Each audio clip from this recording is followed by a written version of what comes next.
Guess who's back? What's up, everybody? Happy Monday. It is December 15th. It's your girl, Denise Salcedo, and we are live and ready for some Monday Night Raw. I don't know what to expect from today's show. Saw a couple of things that were announced, actually. Let me pull up what's been announced. I saw that Gunther's been announced for the show. CM Punk has been announced for the show. And let me see who else. Ah, crap.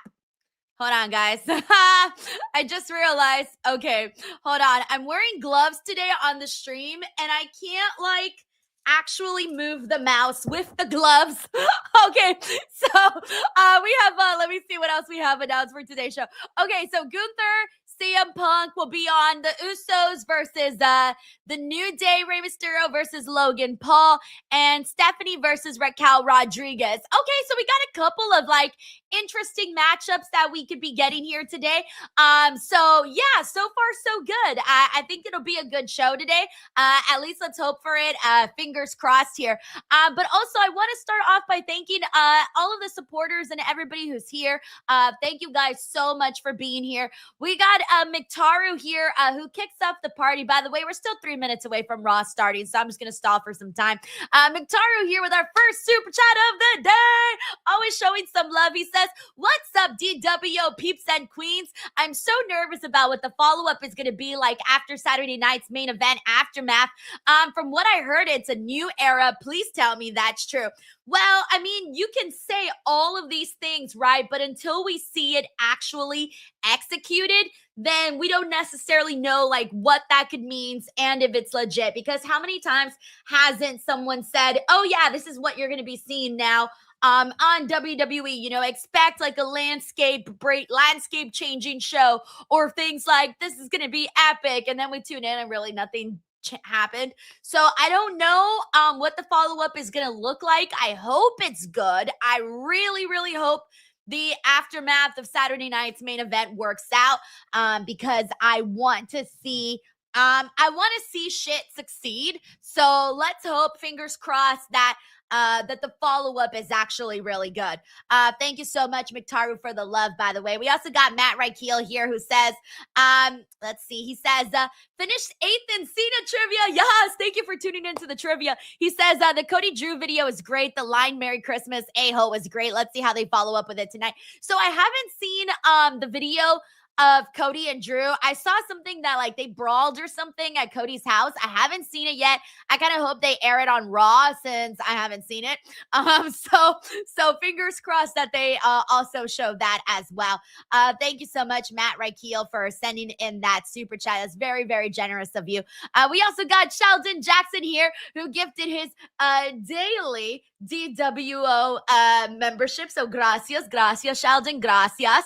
We got Victaru here who gifted 10 DWO memberships. Damn, Victaru came in hot this Monday night. He's ready to roll. I appreciate that so much, Victaru, and thank you for being so kind to not just me, but to everybody here. So thank you, McTaru. Alrighty, we're almost about to start Monday Night Raw. It is just a couple of seconds away. We also got the man Daniel 84. He says, "Hey Denise, I'm going to SmackDown this Friday." Oh, nice. Where is SmackDown this Friday at? I never know where they're at, so I ask. But Daniel, either way, I hope you have a good time, man. SmackDown this Friday. Okay, cool. I don't know what's been announced so far for that show. I don't really remember, but I'm pretty sure you'll have a great time, man. You never know what'll happen with SmackDown, so I think you'll have a good time. Plus, going to the events is always more fun. Thank you, Daniel. All right, let me get the audio for everybody. Let's see. Here we go. Monday Night Raw. Remember, let me know if you guys can hear everything. If you want it louder, that is possible. Very, very possible. So if you want it louder, please let me know. How does that sound for everybody? Should it be louder? Okay, everybody's saying good. All right, cool. Alrighty, then we'll stick with that audio level. Nice.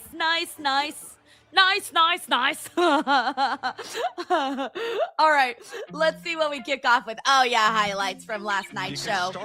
Highlights.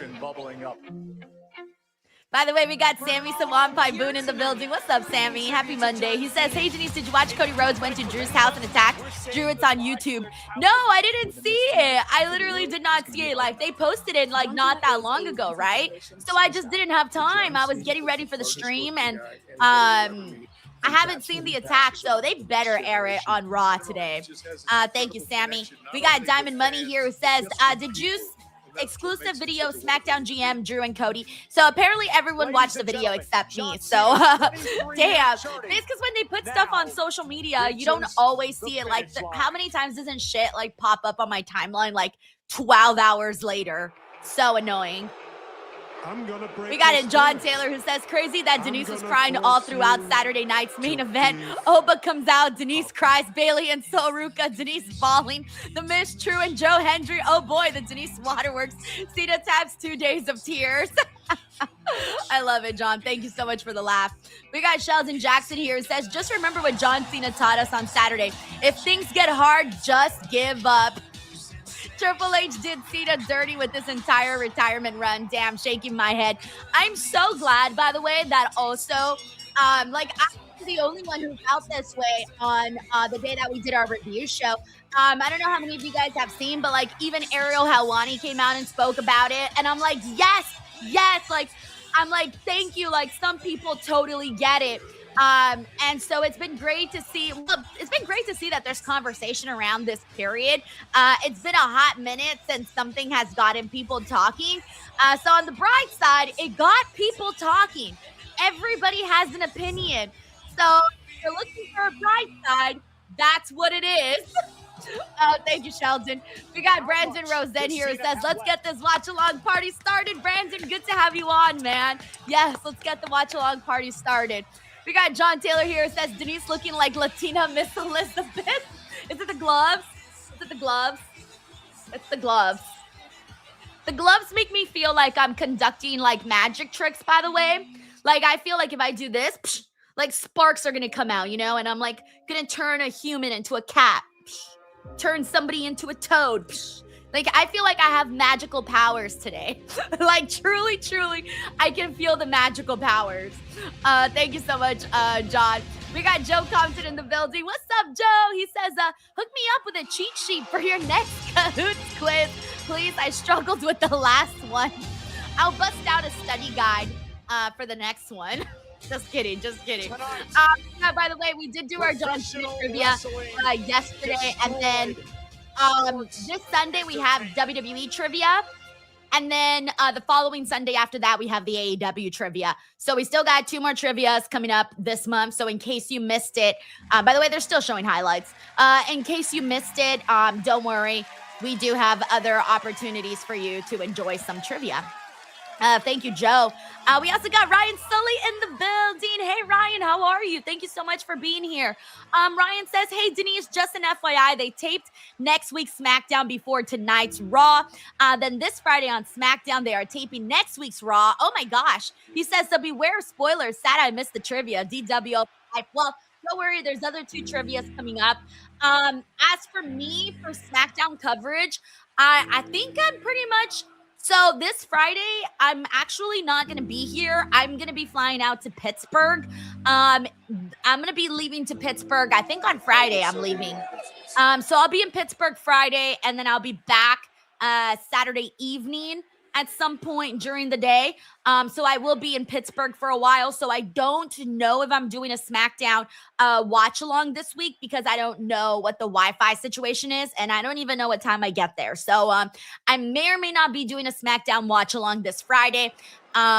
We'll see. Thank you so much, Ryan. All right, here we go.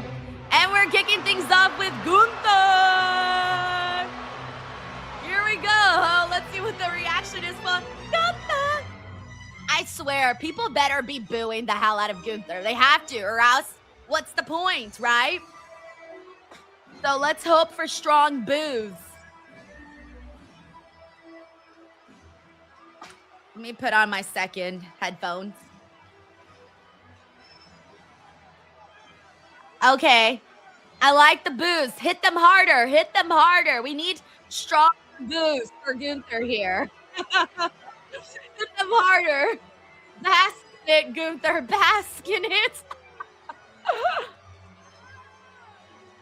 I wonder what he's going to say, too. Like, what do you even say following the events that unfolded. Yes, boo Gunther! Hit him hard with them boos. Lol, there's a Triple H sucks sign right in the front row. Oh my God. Oh God, he's even getting on the commentary table. And oh, he's a villain. He's a villain. Look at him bask in this. General Gunther.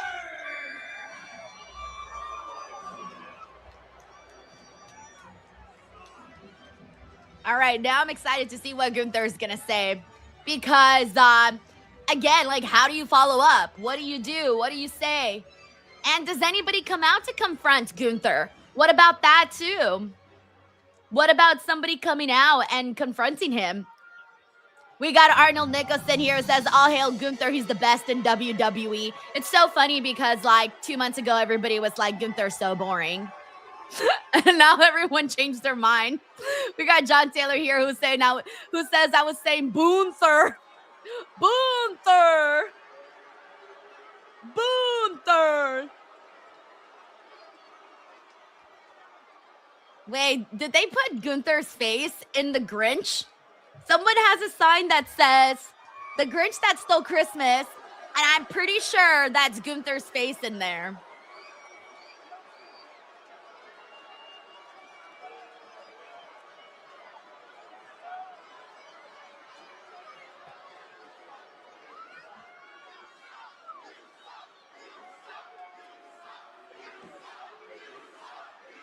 Dear Santa, all I want for Christmas is ask Cody what. Damn, I wanted to read that sign. Hey, by the way, Hershey, Pennsylvania has some really good signs today. Like some very creative ones that I've never seen before. Like some really good ones. Oh, people haven't forgotten that Gunther tapped out.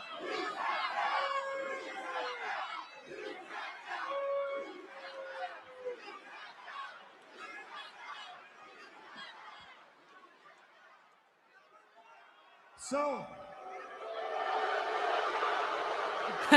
Gunther should start with, so, what do you guys want to talk about? That would be hella funny.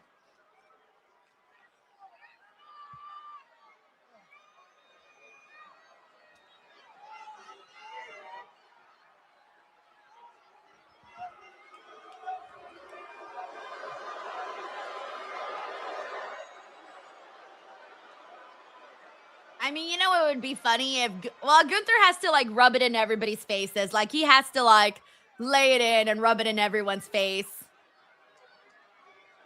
Either that or he'll just go, I told you so, and then mic drop. He can kind of go about it any direction. I did what I said I would do.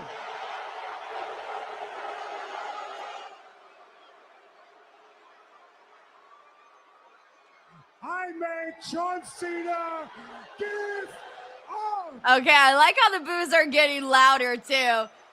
Boo you, Gunther!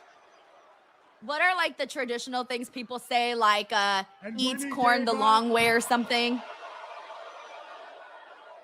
He tapped out like a little bitch. Oh, no, he didn't. Okay, that's the best way to go about it, honestly. Just for him to keep it short and sweet and painful. Yes, short and painful. There you go.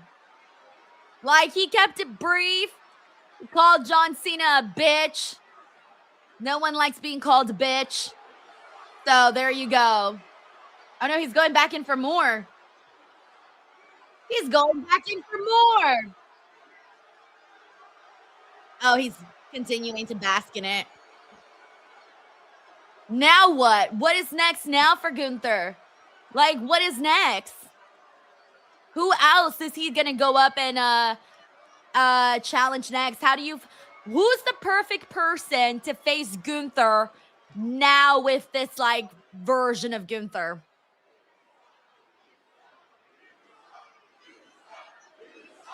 We got Zeno Hour who predicts. Oh wait, no. Where did I see this? I saw someone say, Dragon Knight wins the Rumble. Wait, what did you say? Dragon Knight wins. Oh no, Dragon Knight says Gunther might win the Rumble. Everything, Gunther, everything that he just said, everything he has done. That is how we begin. No, I guess no one came out to confront Gunther today. But he didn't. Wait, is he gonna go back? He chose. Yeah, he's going back for a third time. Cena and break the hearts of WWE fans around the world by making John Cena give up. That's what's angered everyone. Oh boy. He's taking another victory lap here on our desk.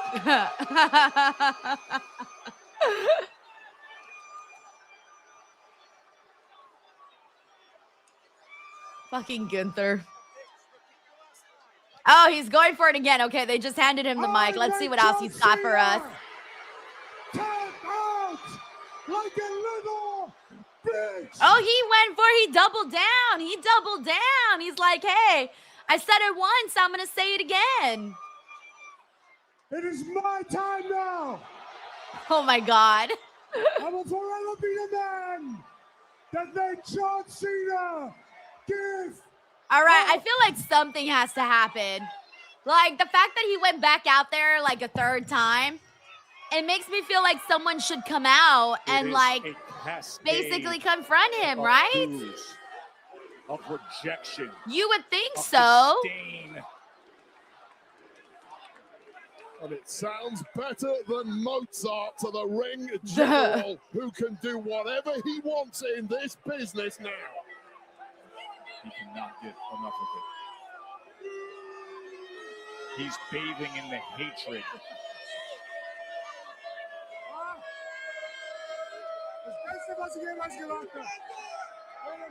Oh my God. Someone has a Triple H Booker of the Year sign. We're already seeing like the polar opposite reactions. We had one person with a Triple H sucks sign, one person with a Triple H Booker of the Year sign. Oh, and it looks like he's gonna go to Gorilla. I wonder if he's gonna like, oh, I thought he was gonna like, I don't know. I thought Triple H was about to pop up right now. Okay, no, he's just walking to the back. Is he just gonna leave or is someone confronting him? Oh, look, him walking past him. Okay, the roster's gonna be pissed at him. Zawa, Otis. Pretty good. Putting people's faces like that. I do. Oh, they're gonna show how like everyone's pissed at him, even the wrestlers.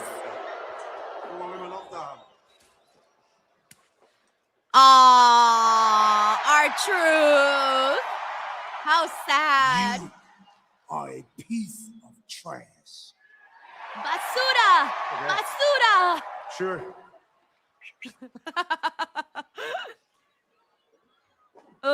Random security guy. Oh, I am. Even the security guy's You go to pissed. the ring and gets the greatest of all time. You beat John Cena right in the middle. You send him into retirement.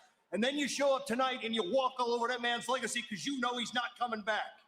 You think you got it all figured out. Yeah, it's like talking bad about someone after they died, you know? It makes It's you like an you don't asshole. talk bad about someone after they die.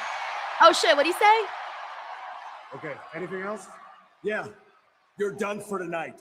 Find the exit. I'm on my way anyway. Damn, Gunther got kicked out for being a sore winner.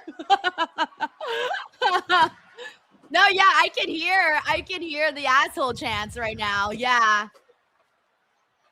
But yeah, like it's literally like that. Oh, like it's raining in Hershey, Pennsylvania. Is that AJ? Oh, that's AJ. Let's see what AJ has to say. Is there anything you want to tell me?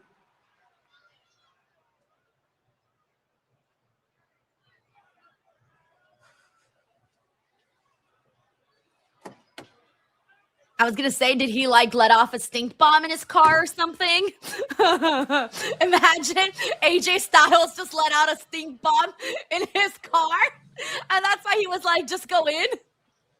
AJ, by the way. Ah, come on, AJ, do something. Do something. Really? The you can't see me. I feel like taunting AJ Gunther is that Styles? like cocky boss That is how we that welcome everyone you hates, to WWE who's like RAW Live making on everybody Netflix. work long hours without actually ever paying them. And then he's like not giving Your anybody any test-torn Christmas Wade Barrett bonuses. with you here. And And the reality he's out we there are in left his with rolling around in his host John millions. Cena You know, like that and kind of a boss. this wake That's of the vibe that I got destruction from Gunther here haunting tonight. from Gunther. Alrighty, let's see what we got here. We got, let me catch up here. We got Tracy WV. Tracy! Tracy! Oh, I'm wearing the shirt Tracy technically got from me here. La Primera. Tracy here says, hello, so Pittsburgh. My neck of the woods, girl. I'm going to be in Pittsburgh. Sorry. Give me a second to realize what you were saying. Yeah, I was like, wait. I thought we were in Hershey. Let's get into what we have for the rest of the night. I was like, wait, are we in Hershey? Then I forgot that I'm going to Pittsburgh. Yeah, me. But I was thinking of Monday Night Raw. Oh my God, so funny. Thank you, Tracy. Yes, I'm going to be in Pittsburgh at the WrestlePalooza. Not the WrestlePalooza. What am I saying? WrestlePalooza. WrestleVerse. There you go, WrestleVerse. Sorry, guys. It's like everything's Wrestle something, you know? Like wrestle this, wrestle that. I don't even know anymore how many wrestles there are. But anyways, I'm gonna be there for WrestleVerse at the Convention Center in Pittsburgh on Saturday. So yeah, so I'm looking forward to it. It Sting's last time doing signings with the face paint on. So yeah, this should be very fun. They're bringing out like all sorts of like wrestlers that are gonna be there. So yeah, so I'll be there at the show and at the convention and hoping to get some good content there. Thank you, Tracy. The World Heavyweight Champion. Alrighty. Punk returns to Raw.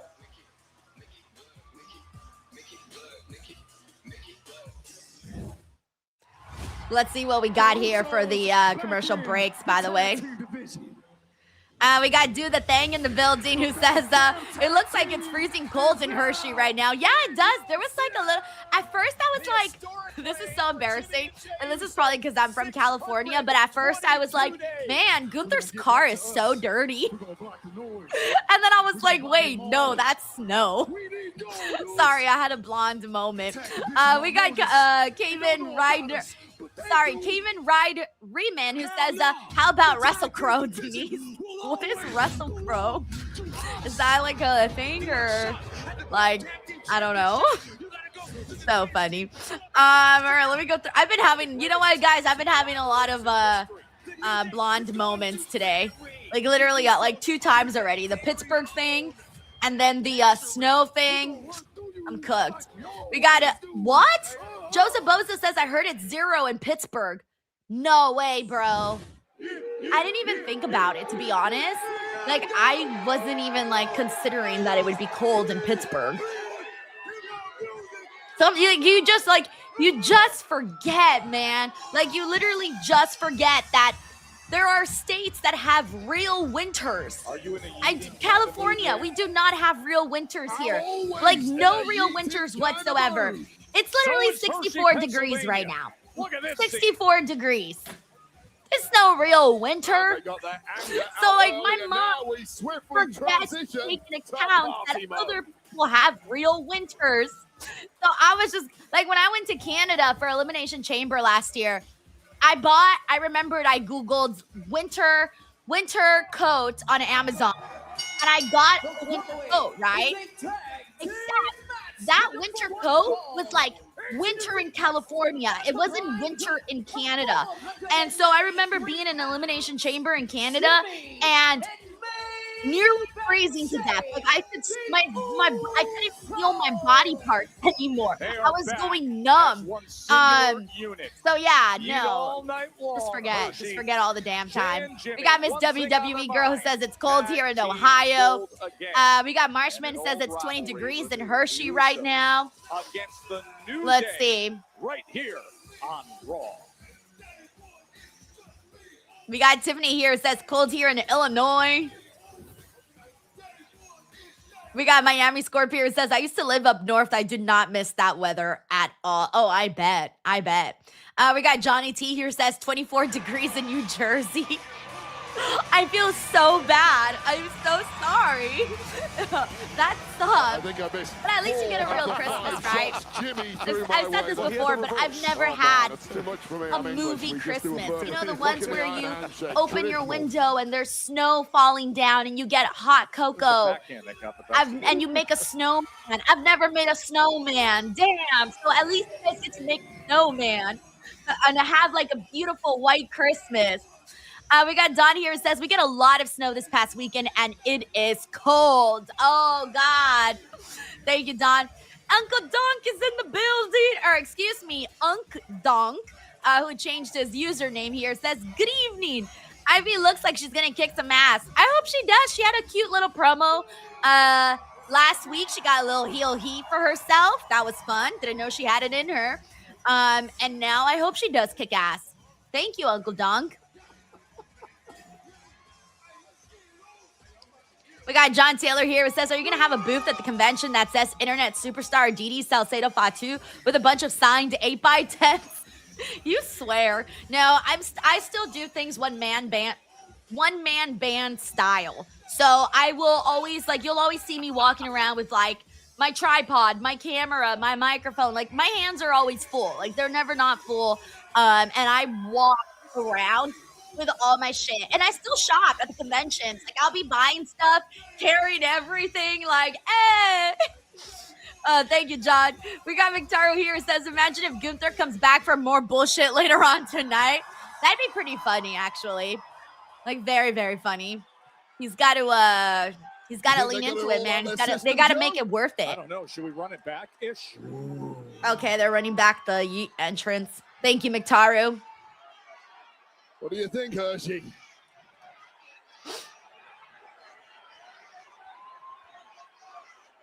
Also, what's up tonight, B89 over on the Twitch side who's hanging out with us. Oh, wait, they didn't let, the New Day did not let the Usos run back the Yeet thing. They ended it right there. Accompanied by Grayson Waller at a combined of 417 pounds. Kofi Kingston. We got Slavey Sean here who says it's 27 degrees in Brooklyn, New York, downtown. Damn, bro. We got Steven Romero who says we have real winters in Chicago. It's freezing out. Brr. Brr. It's cold in here. I'm about to start singing Debbie Downer. All right, let's see what else we got. We got Julian here who says it's 20 degrees in Massachusetts. Unk Dog says 0 Celsius in Toronto will be like spring. Lewis says Scotland is always freezing. Robert says Arizona doesn't really get winter either. Yeah, oh yeah, for sure. Like Arizona gets like very, very hot. Look, John Taylor, here we go. Speaking of Arizona, he says 72 degrees outside right now. You see, like, that's nice. Like, you could literally go out and and chill, you know? You could literally go out in a little chair outside. So they had their opportunity So at funny. the goal. We got T-Bunny says they are snowing in Connecticut. Dragon Knight says it's going to be 70 degrees for Christmas here in Texas. Oh, nice. That's not bad at all. From our management team, headed up by the tyrant himself, Adam Pearce. Well, they faced off looking for a rematch. December 1st was when they fought for the World Tag Team Championships. We got Jimmy here, Jay came out and Crazy said, Steve "Guess here what? says We're back snowing as a cold tag in team." Connecticut. So now everybody. We got Cyclops is better than Wolverine. Thank you so much. He says Denise just canceled, just called blonde people dumb. Hashtag canceled Denise. Honestly, yeah, that would totally be reasons to be canceled for sure. They'd be like, she said blonde moment. What? Even though it's something everyone says and it's like a generic saying. And 44 times. Thank you, Cyclops. A rivalry in their absolute prime. 12 times. We got Mr. GRK Chef here. It says 25 degrees in Richmond, Virginia. The man Daniel says 19 degrees in Grand Rapids, Michigan. Jaganite says, do you want to build a snowman? Zachary says we had negative wind chill here in Chicago this past weekend, so consider yourself lucky. Oh, I do, trust me. Andre Rosa says, I don't know weather in Fahrenheit, but it's 7 degrees. 7 degrees Fahrenheit in Portugal feels quite nice. Oh, wow. By the way, I heard that Portugal, by the way, here we go. We're about to start New Day and the Usos, who, by the way, have a lot of really great history with each other. They've had a series of matches that were wonderful. But anyways, I hear Portugal is the new up-and-coming like place to go and live. Apparently, I saw on Twitter that a bunch of celebrities are moving to Portugal. Like they're buying houses in Portugal, and I saw that on Twitter. So thumbs up, Portugal. You are the best in history at, and just get back in the groove. You can always assault the singles ranks at a later stage. Also, thank you so much to MC Jono for shouting out my gloves. Thank you. Yeah, I bought these like a few weeks ago, and I hadn't actually worn them besides doing a video. So I was like, okay, I'm gonna wear them again this time. I feel like they give a different vibe, so I'm running with it. I'll tell you this right now, of course, Jimmy and Jay know each other better than anyone. Kofi and Xavier know each other better than anyone. So the Usos are back in the tag team division. Let's see how it goes. And I say that in the sense that we know the wrestling is going to be good, but let's see how it goes with everything else. By the way, we got Brandon Rosen here who says 0 degrees in Pittsburgh. On behalf of all Canadians, hold my frozen beer. Frozen beer. Nah, bro. Honestly, like, I will never forget the feeling of being in Elimination Chamber. I only waited. I think my Uber was like 5 minutes. So I just had to wait outside for like 5 minutes, like maybe 5-7 minutes. Like it wasn't like an extreme amount of time. But in those 5 to 7 minutes, I lost feeling in my hands. I was starting to lose, like, I didn't have any feeling in my nose. That was gone. My face. Like, I was just losing feeling everywhere because of how cold it was in Canada. And I was not prepared for it at all. I had a basic Amazon coat. I had no gloves. I had no scarf. I had regular fucking jeans. I think I was wearing Converse. Like, not prepared whatsoever for that. And people tell you, like, oh, it's going to be cold. Be prepared. But, like... Yeah, I still was not prepared. So Canada, bro, they don't mess around over there with the cold. They do not mess around. Thank you, Brandon. Grayson Wallen saying to this large crowd, you're quiet now, aren't you? All right, we're on a commercial break. A microphone. No, he does not. The loudmouth Aussie who loves singing the praises of the New Day, who at times have been called the New Good Day, thanks to his presence. So much better than Big E. I'm sorry? So much better than Big E. Oh, look at... Wait, is he saying Grayson Waller is better than Big E? What? That's crazy. By the way, we got a dunk here. It says, don't mean to be a hater, but what does Jay have without 15 minutes yeet intro? Grayson Waller, what an upgrade. Uncle Donk. I like Jey Uso. Big G. I like Jey Uso. He's just... He's wholesome, you know what I'm saying? He's got this, like, wholesome energy to him. Thank you, Donk. Super kick to the gut there. That'll take you down in a hurry. Shoulders down. But nice move by Xavier Woods there. Notice how when he rolled up Jey Uso for the pin, he rolled him towards their corner, i.e. right in the danger zone, close to the tag for a fresh Kofi Kingston and keeping Jey Uso a million miles away from that tag to brother Jimmy. Doing damage to that left arm. All right, we got Mike Parker collects in the building. He says, don't mind the colds, but hate it when it snows. I like snow, actually, the times I have seen it, but, you know, saw it for a few hours and then moved about the day. Jey Uso looks completely... I didn't see snow until I was like, I'm going to say like 25. I think I was 25 the first time I saw snow. That's crazy, huh? Like legit, that's crazy. I think I was like 25 because I was I had a job in Park City, Utah for Sundance, and I was hired by a company to do like streaming, right? And so I was streaming for 3 days, 8 hours each day. And it was very fun because it was part of the Sundance Film Festival. So it was very awesome, right? Park City, Utah is beautiful, by the way. But it was like freezing cold, snowing.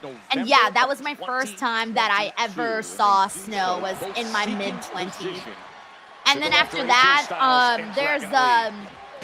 there's some places like here in California that if you go to, like Big Bear or Mount Baldy, you know, places like that, where you could see snow.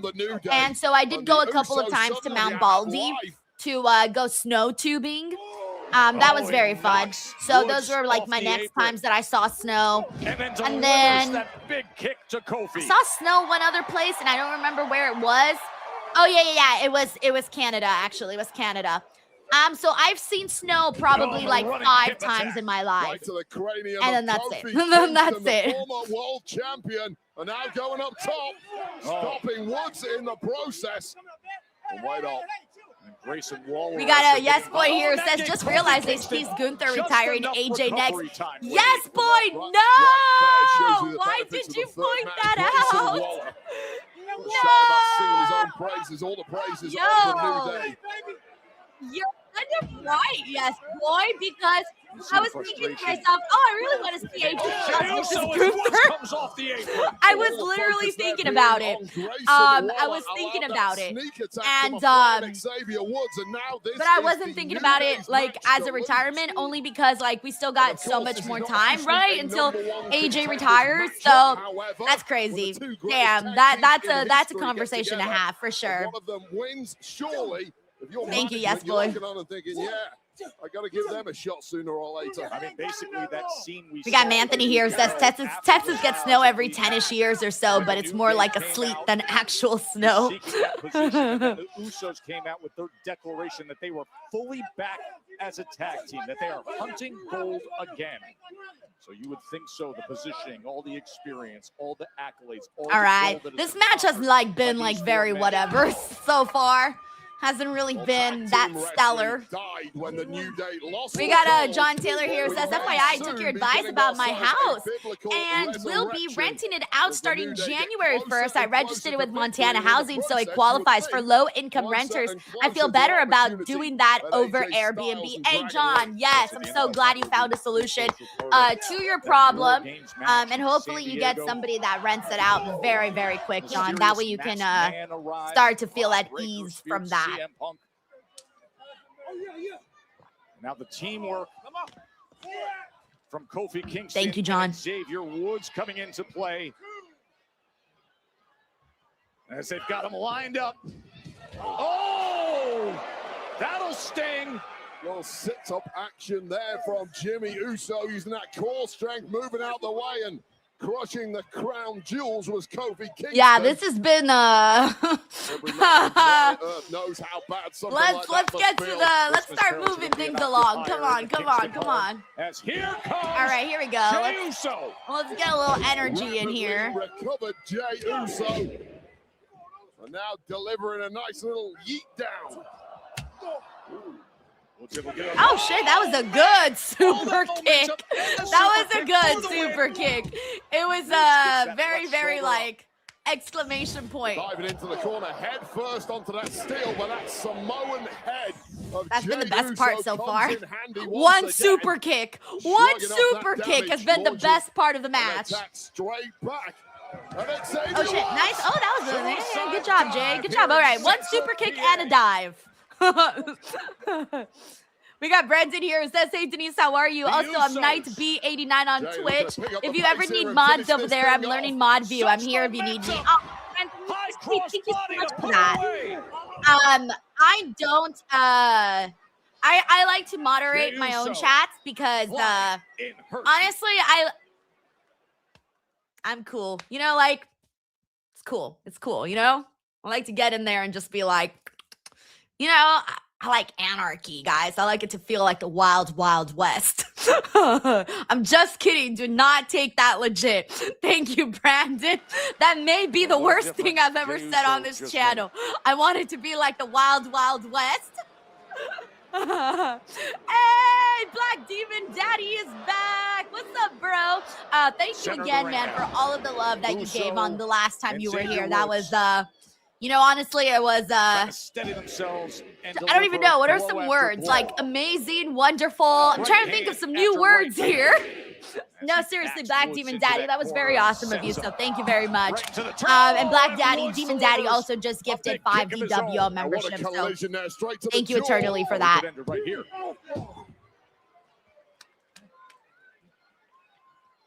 All right, we're back in a commercial break. Guys, this is 2 commercials in this match already. They're killing me softly. We got Sheldon Jackson here. It says thoughts on Cody's attack on Drew's home. I haven't seen it. It happened right before Raw started, and I was busy doing some stuff, and I haven't gotten a chance to see it. I was saying earlier that I hope they air it on Raw, because if not, I'm not going to watch it until after I'm done with the review show. Although I probably could have watched that instead of this match, because this match is boring me. So we need to start getting somewhere. Thank you, Sheldon. He was crashing down and now wrenching it back. Oh, shit. Jermaine says, my car battery died today because of the cold and snow and have to pay around $400 to $500 to get your car repaired. Screw the snow. Denise says, not fun. Bro, I didn't even know that could happen. Literally did not know that the snow could cause that. That is terrible, man. Terrible. I'm sending you some good vibes, Jermaine. Brutal shot to the neck of Jey Uso, and right back. By the way, we got Unk Donk here who says, I don't think he's a bad wrestler. He does better. Oh, in regards to Jey Uso, he says he does better in ring as part of the Usos. Not a fan of him as a solo talent, but that's just me. Hey, man, you're welcome to have your own feelings. Like, it's all right. It's all right, Unk Donk. I feel like sometimes people are, like, scared to share their true feelings about things. Because, you know, everyone's afraid of, like, backlash and things like that. But you can, like, not be a fan of someone and just, like, not be a fan. As long as you're not being, like, rude about it or, like, weird about it. Like, so what? No big deal. You can't possibly like every single wrestler on the planet. That's, like, not possible. And if you do, then I need to meet you. Thank you, Uncle Donk. All right, we're back in a second. It's always so highly competitive. We have Falcorian here. Imagine Gunther retires and become the actual legend killer. Yeah, that would be, but I still feel like Randy's got so many more years to go, right? Like, Randy, I don't know how old he is, but he looks good, he moves good. I feel like there's still a long ways till Randy retires. And that was designed by Xavier Woods on the inside. Plus, he's not on a schedule where he's working as much, so he doesn't have to, like, tire out his body as consistently. Like, we haven't even seen him in a very long time. By the way, we got Grayson Waller's being kicked out. This should have happened like 20 minutes ago, man. Also,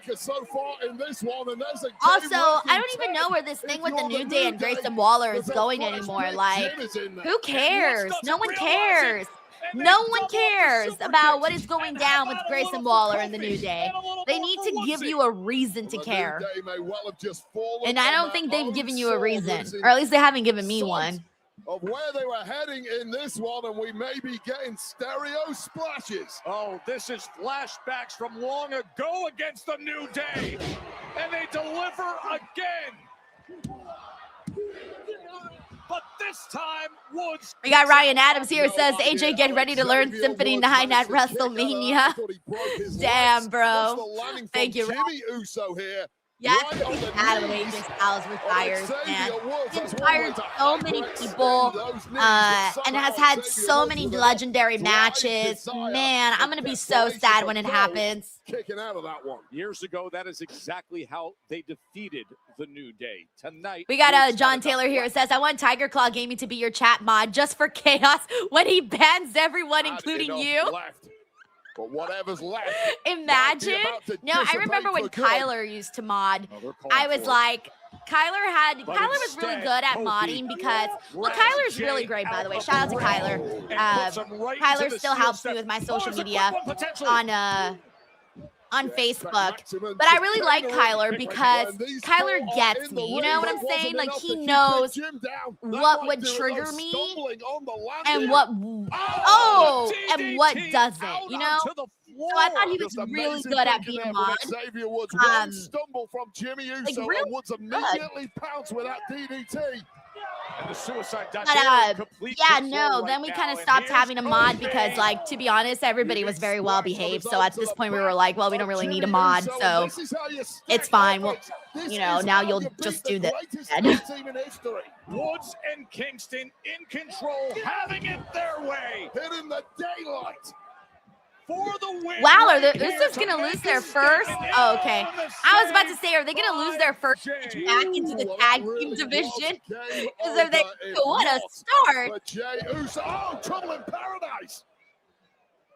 Whoa, Thank you, John. Men are laid out. Well, this was the daylight connecting there, and this was the victory for the New Day. Victory until Jey Uso knew he had to make a desperation dive, and all four men laid out now. Isn't that exactly what you Oh, expect? thank you, Isaiah. It when says these Randy is teams 45. meet up? That is how Oh they yeah, framed see, it like he still's from the got start. time. Like 44 he's got times plenty of, they've been well, not opposed, plenty of 16 time, but he's times got time. for the tag team He's got championship. time. 45 is good age. I'm trying to think, like, who's the oldest Speaking about active studying wrestler on the tape of WWE matches roster? between these two. A week Like, who's is the not oldest? long enough to do so. Oh. There's simply too many hours of I'm sure footage someone will have of the these answer two teams competing. momentarily. Add even more to that stack tonight. Kofi's going up for more, but instead Big Jim gets on the wall. Oh, Midair super kick.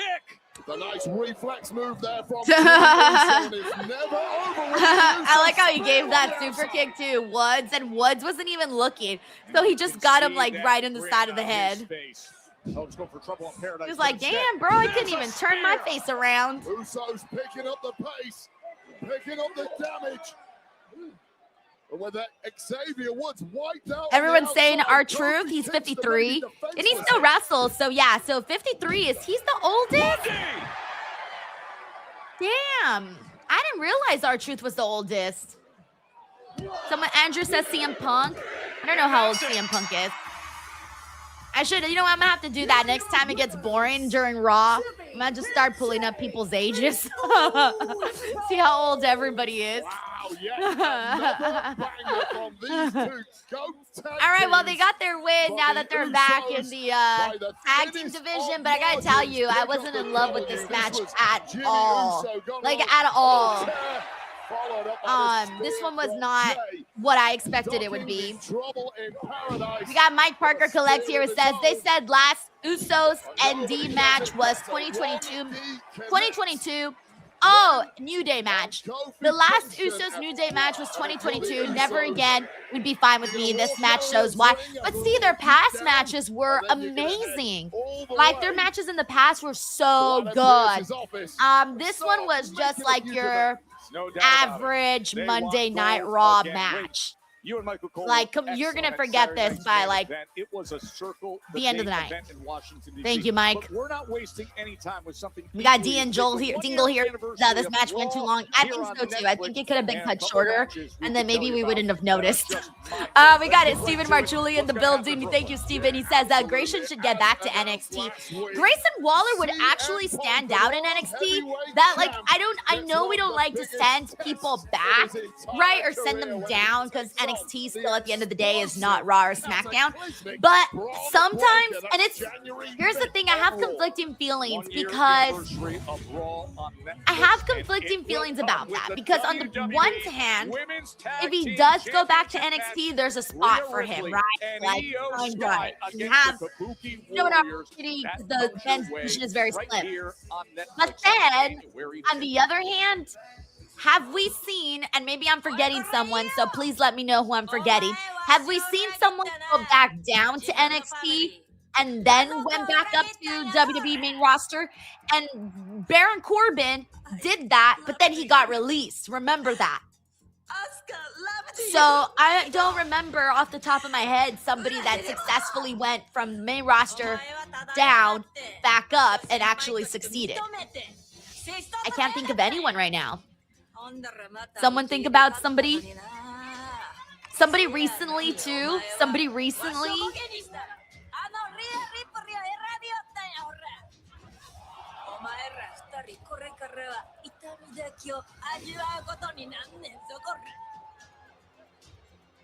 January 5th in Brooklyn, the Kabuki Warriors will end, rear and ear, and retain. See, everyone's saying Finn, and even then, that was like forever ago, you know? So, like, what I'm saying though is that it's not a good, it's not honestly a good, They are on the go and they're headed it's not the best idea if you want to see that person stick around, right? That's the only thing. So I don't know. Like, even though he would have a spot on NXT, he would either probably end up getting released afterwards or just stay in NXT forever. So yeah, thank you, Steven. Alrighty, let's go ahead and see what else everybody's saying. Indeed, we are just we got our favorite away from hearing from both Rhea Ripley and Io Sky. Little live on backstage Monday things Night here. Raw. But right now, I mean, not backstage. What do you call it? Like with the fans. He is the WWE Intercontinental Champion and the AAA Mega Champion, Dirty Oh, like it's Dominic. Mysterio. Why do I feel like I haven't seen Dominic in 50 years? I don't know why I feel like I haven't seen him in 50 years. This past Saturday night, but I want to know how you feel about the fact that John Cena will never compete in a WWE ring again. Byron, I feel absolutely fantastic about it. You know, the fact that I'm the last person to ever be the greatest of all time for a championship. Well, at least he's got that, yeah. The greatest Mysterio of all time, the greatest AAA Mega Campeon of all time. I wonder if he'll retire his dad. Maybe, of all right? time. I don't know. That would be like so sad. I think I would cry so hard.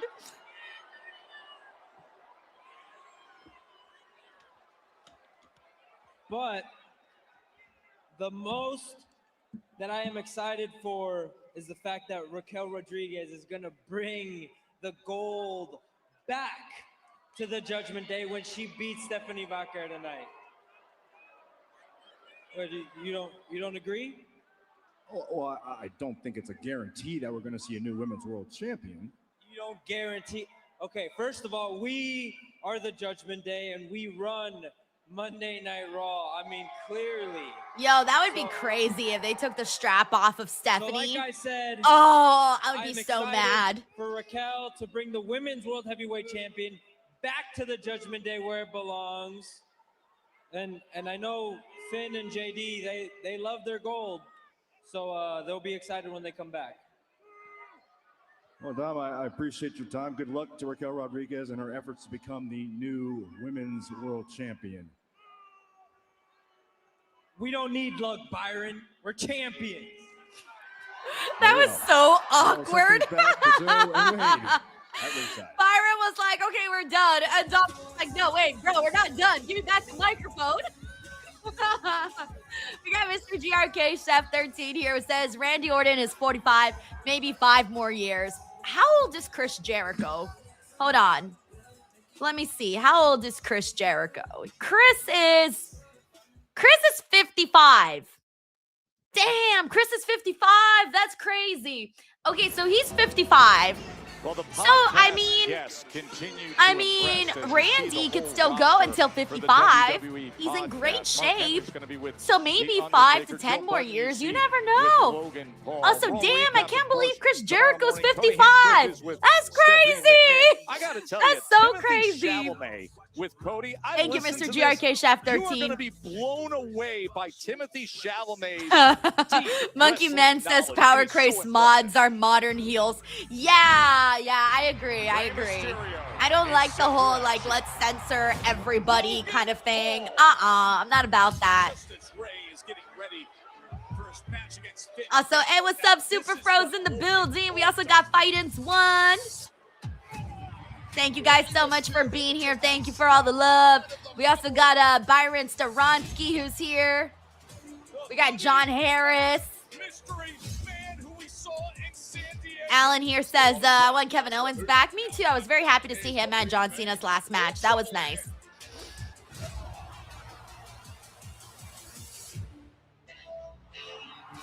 We got John Taylor here who says, what I notice about the DWO is that it's drama-free. You tend to catch the trolls and bots quickly. The DWO is very chill, which is rare on the internet.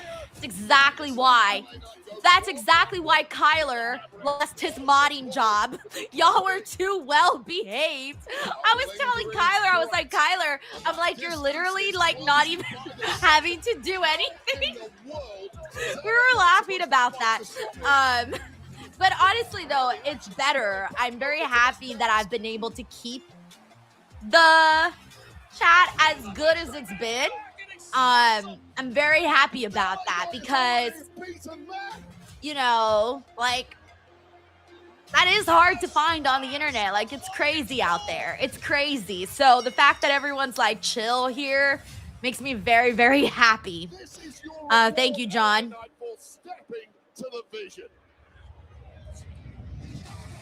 Andre Rosa says, remember when they said it's the new era, the snooze era? Oh my gosh.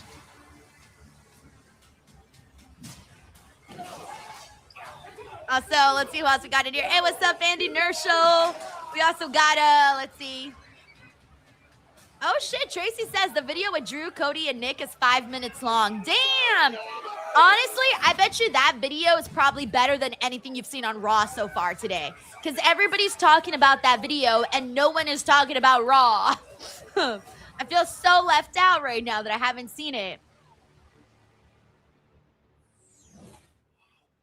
Boom, brother, you flat. Also, shout out to Corey Mitchell who's here with us. We got T.E. Miller Photography. Spinal. All right, we got the vision now. You're a beast, bro. For real. You guys, LA Knight's gone. Okay, you took him out. CM Punk is here tonight. We should destroy him. CM Punk, yes. And I bet the Masked Man shows up as well, huh? What about the Masked Man? I mean, who is it? I don't know. And honestly, at this point, I'll take the help. You got Rey Mysterio coming for you. All the LA Knights friends are going to be looking for all of us, and CM Punk is looking for him. If the Vision is aligned with the Masked Man and the Masked Man is aligned with the Vision, I'll take the help. Can I talk to you about Punk, please? Excuse us a minute.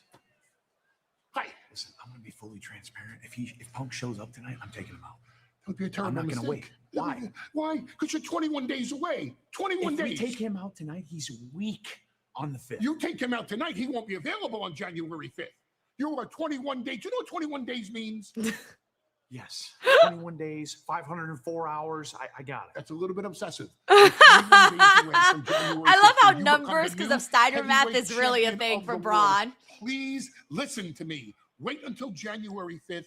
Beat Punk and become the new heavyweight champion of the world. I don't know. I don't know that Braun can keep his hands to it. Oh, your new champion. Brother, please, just please, for me. I got Rey Mysterio tonight. Let's lock in. Let's lock in. Let's lock in, okay? Come help me warm up. Let's get this, all right? All right, I got it. Let's go. I got it. Let's go. damn, why does Braun always got to be listened to everybody? Feel like sometimes, you know, you're a man. Make your own decisions, man. You don't got to be listening to everybody. Braun Breaker against CM Punk. Also, we want to remind you that season 2 of WWE Unreal, the Oh yeah, season 2. I'm excited. Docu-series that premieres right here on Netflix. I really enjoyed season 1. So season 2, hopefully it's good. On LA Knight, lying on top of that car. We do have an injury update for you. Yeah, here's the medical update. LA Knight suffered a number of injuries, as you would imagine. Oh yeah, when they wrote off LA Knight last week. Sternum, which is going to put LA Knight on the shelf indefinitely. Knight, we wish you the best. Get well soon. All right, maybe he comes back for the Rumble. Definitely based on what happened. Better update concerning. Maybe he'll be gone till the Rumble. That's what I'm thinking. He is back from the injury sustained at War Games. And a reminder that CM Punk is going to join us. Or he really does come out and, like, you know, ruin Braun Breaker's opportunity there against CM Punk.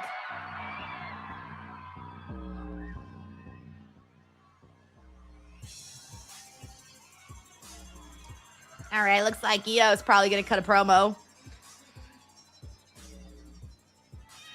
By the way, we got John Taylor here. Says, plot twist, I'm actually in bot, but instead of being programmed to scam people out of money, my creator screwed up and I give out money. He broke as fuck now. Can you imagine? Can we have some more bots like John Taylor? Let's bring some more bots in that case. No, I can, you know, I started to figure out like some of the bots. And then I can kind of figure out like when we have certain bots. You know, like I pretty much figure it out at this point. They're a little too obvious. We got Mike Parker here who says, don't like to see these guys go, but the trend seems to retire before 50 due to wear and tear and not wanting to go until they are broken down. Yeah, I think a lot of people probably go until they feel they can't anymore, like legitimately like broken down, you know? You don't want to get to that point, right? Like, don't you? I would hope that you go before it gets too unbearable, right? Before the pain gets too unbearable. But a lot of these guys are probably used to, you know, they're used to waking up with aches and pains, and it just becomes second nature. Oh, God. Asuka missing Rhea within like 10 seconds. No time whatsoever. Oh, nice. I like this out of nowhere attack. The poison mist to the face, and now just an all-out assault on Io Sky and Rhea Ripley. Asuka planted herself right at that corner of the entry, and then Kairi Sane jumping off the barrier. And Rhea bravely trying to fight back, but she's blinded. The blind woman swinging at the wing. Oh, poor Rhea. She didn't even have a second to like get together. Nothing. They just wiped them out. Although I prefer this, honestly, because it makes the Kabuki Warriors look more menacing. I felt like they kind of had the Kabuki Warriors sort of doing the same thing every day. Oh gosh, she's even getting the rep. They were kind of already doing the same thing every day. I feel the Kabuki Warriors, and now I feel like this adds a little bit to them. And also, Kairi, remember Kairi was acting. Ow! Right into the lower back. Exposed lower back. She went to save Rhea Ripley and took that damage to the small of the back. Remember when Kairi was all innocent and she didn't want to do nothing bad and blah, blah, blah. Look at her now. She's not innocent anymore. She is wicked like Asuka. Wicked just like Asuka. 3 weeks away from their title defense against Rhea Ripley. I like how Rhea and Io are hugging each other as they're both down and in pain. Like, oh yes, we gotta hold each other while we're both in pain. Oh, that's funny. Oh my gosh. Thank you so much, Mike Parker. We also got Yes Boy here who says, in case y'all must have forgotten, Billy Gunn is 62. Billy Gunn is 62, but he's not really like wrestling actively like that anymore. Also, please do not remind me of the match that he had with Jay White. This moment of celebration, this moment of high energy entrance way to the next thing you know, you turn the corner and the poison horrible stuff. Face. Well, historically, the mist is I said, hey, what's up, Ray? We also got Corey McCarthy. What's up, Corey? He's on the Twitch side. Yes. Nice. My Corp says they dropped that Kairi storyline, which was actually decent, right? Because they knew they had to pay it off and they didn't want to pay it off. And the only stuff was going to be Kairi turning on Asuka. But clearly they don't want her to turn on Asuka. Burning in those eye sockets. Thank you, Miami Scorp. Of course, that elbow right to the small of the back of Io Sky, taking down the #1 contender. Taylor Cannon also on the Twitch side. What's up, Taylor? Giving some love over to the Twitch side. I appreciate that, man. All right, we're on a commercial break, and they're showing the WrestleMania commercial, so I'll just keep that going. Some nights. We have infamous DJ1 here who says, I love that segment because all 4 women can go. T. Miller Photography says, well, at least Rhea isn't green this time. Yeah, that must have sucked for her, bro. She must have had to be out there scrubbing all night trying to get off all that greenness off of her. Oh, yeah, King Pope, yeah. He says, remember that mist works really well for the skin. We know that Rhea is going to be glowing next week. Yes, I remember after the green mist hit Rhea, she came back the next week and her skin was like so shiny. Let's see if it happens again. But mind you, the green mist was a lot stronger and she had so much of it too. It must have been whatever she used to like clean it off. That must have made her skin like just bright as hell. Thank you, King Pope. Ah, Ruder says, hey, Denise, do you remember Billy Gunn's match against Jay White? Oh, the memories. Oh, it was so bad. It was so bad. I can't believe they did that to Jay White. Like, why would they do that? Why? Few things in wrestling pain me. That is one of them. Like, legit. I think that's the worst thing I've ever seen AEW do. Like, legit. That's top of my list right there. Thanks, Rooter King. Oh, I love Ivy Niles' gear, by the way. She looks good. Country singer Ivy Nile. She's not actually a country singer that I know of, but she looks like a country singer. One Jason says, thanks, Denise, for reminding me. I know. Hey, what's up, JJ? Thanks for being here. Super Pro says, it ain't easy being green in the WWE. Both physically, no way, both literally and figuratively. Figuratively. Why can't I say literally and figuratively?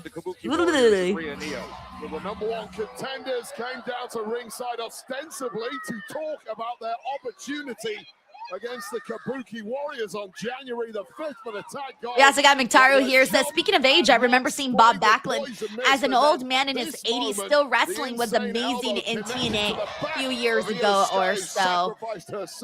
I always get it, like, it's always very fascinating to see, like, much older wrestlers still go. It's fascinating, but at the same time, it's kind of scary, right? Because you're like, please don't die. Like, do not die. Like, you're just scared the whole time. Thank you, McTaru. Interesting reaction watching all the videos of Maxine Dupree's intense training recently. She said, I've been doing that for a lifetime, not just in recent weeks. And now that thank you so much for the love for Michael is Wrestling Channel. I'm glad you're enjoying Monday Night Raw.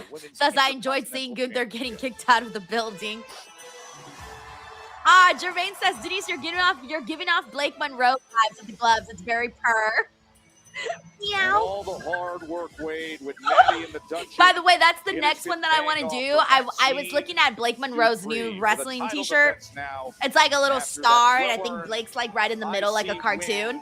I really like it. I think I'm going to get that one next, and I'm going to dazzle that one up too. So we'll see. We'll see. I think that'll be my next shirt, the Blake Monroe one. Actually looks like Cinderella too, but what a rise it is. Damn, Wade Barrett out here being like, she looks like Cinderella. Bro, Wade Barrett's about to pop up with a glass slipper from Maxine. Talito says, Denise is getting off breakfast at Tiffany's and or Devil Wears Prada with those gloves. Oh, you know, you're right. Also, this is the haircut that Anne Hathaway kind of had in Devil Wears Prada. Breakfast at Tiffany's. All I'm missing is the Tiffany's. The following contest is scheduled for one fall and is for the Women's Intercontinental Championship. All right, first hour down of Raw so far, and it has been it hasn't been the greatest. Representing American Made, Ivy. So hopefully this match shows out. This is Ivy's chance right here, guys. This is her chance to really show she belongs in the Raw Women's division because we haven't really gotten too much We haven't gotten a chance to really see her as much as some of the other girls. Maxine needs to prove that she can be in there with someone that isn't Becky Lynch. And this is her chance, too, to prove it. Because all her best matches have been with Becky Lynch. And Becky Lynch is Becky Lynch for a reason. Days as the women's intercontinental champion. Matilda Pickle says, 1 hour in and only one match. Yo, that's crazy. And by the way, what else Maxine got her happened? side plates. I'm earlier forgetting today, all and of Monday as Night you would Raw think, already. that brought about a reaction When from Santi Becky comes Lynch up on to social the show and media. be like, Becky so was not Santi, too I happy. forgot all Quote, of Monday Night Raw. This is an abomination. I don't know what our Entitled show's that gonna I be. made beautiful and relevant. All right, here we Now go. Let's looks see what they cheap do. and pathetic. Those Maxine plates and should say Ivy. cheater and fraud. By the way, shout out to Maxine's Is Becky hair. Lynch. It looks amazing. I I wonder what she uses to get those kind of curls. Hot start between these I wonder two if she women. uses Of the course, Dyson for Air about Wrap. 18 months, these two women Because were if she tight does, friends. I'm getting a They Dyson all Air blew Wrap. apart with Ivy now stabbing Maxine in the back and aligning with American Made, taking down the Alpha Academy, and now looking to For those of you who don't know, the Dyson Air Wrap, it's that machine that will literally take your hair, you put it, and it like it sucks your hair all the way in, and it makes like the perfect curl within like seconds. Instead of you having to like do it yourself, hold it for like 30 seconds, and then let it go and hope that it comes out good. The Dyson like sucks your hair in. It's amazing. I've been watching the videos, but it's like crazy expensive. But it looks really good. Move stolen from Chad Gable. Now, Maxine, you mentioned and it does like different types of curls too. So like all different types. So that's what I'm curious if Maxine, if that's how they did Maxine's hair. The championship gold. No doubt about it. We have seen the best of her in recent months. The German out on the floor. Tingle says all you had to say was Dyson. Not necessarily. They have different Dysons. They have the curling one, and then they have the straightener. So there's two of them that I know of. There's two. Because there's the Dyson that you can get that's just to flat iron your hair. And then there's the one that actually curls in. It comes with like different pieces for the different type of curl that you want to get. It's a whole thing. It's a whole thing. Yes, boy says Dupree got that Jungle Boy hair. Bro, I want that Jungle Boy hair. If I could do my hair like that, that'd be fucking amazing. If I could do my hair like that, I would show up like that every day. That's my dream hair. That's my dream hair. Corey says we're learning so much from Denise on tonight's show. A few weeks ago to let him know what I Yeah, thought about Ivy yeah, Nile. I was shoved yeah. out of the way by For Ivy sure. Nile, Johnny who T went in says herself beauty and told Adam tips. Pearce exactly What? what she wanted. Well, I mean, turns out hey, she's got that now. look, all I'm saying is she this. If convert you guys and win the ever gold? get asked, if you guys ever get asked about something, you might actually know it thanks to me.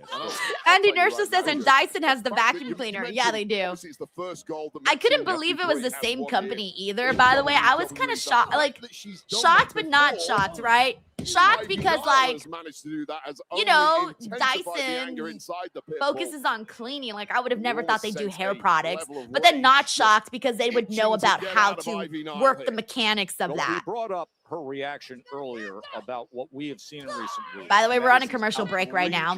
And so far, it's been like a slow-paced match, nothing too crazy. And how hard she's working. We got Uncle Dunk here who says, I'm glad to see Speedball having back-to-back bangers for the C2. Very happy with that reception that match with Kyle got. Very good stuff. I didn't see Collision, so I don't know what happened. Thank you. We got Brandon here who says, I just subbed to you on Twitch. Thanks for being so kind. My heart rate did go up making the offer. You are the best. Oh, you're so sweet. Never get nervous about anything on here. Like, no, this is the most chill stream. But I love that, Brandon. Thank you for subscribing on Twitch, man. Yeah, that was one of the toughest tickets. We got Infamous Raider Locos in the building. Hey, Frank! He says, happy Monday, DWO leader. Love your fit check. Video of those boots. Thank you. I took those shits off. They're painful. He says, and with my Dark Queen La Primera, Lil Man's back. We watching Raw. Get the tank. 2 women's championship matches. Let's effing go. Maxine looks lit as fuck. Yeah, she's got a really good look, man. Really going to be tested here.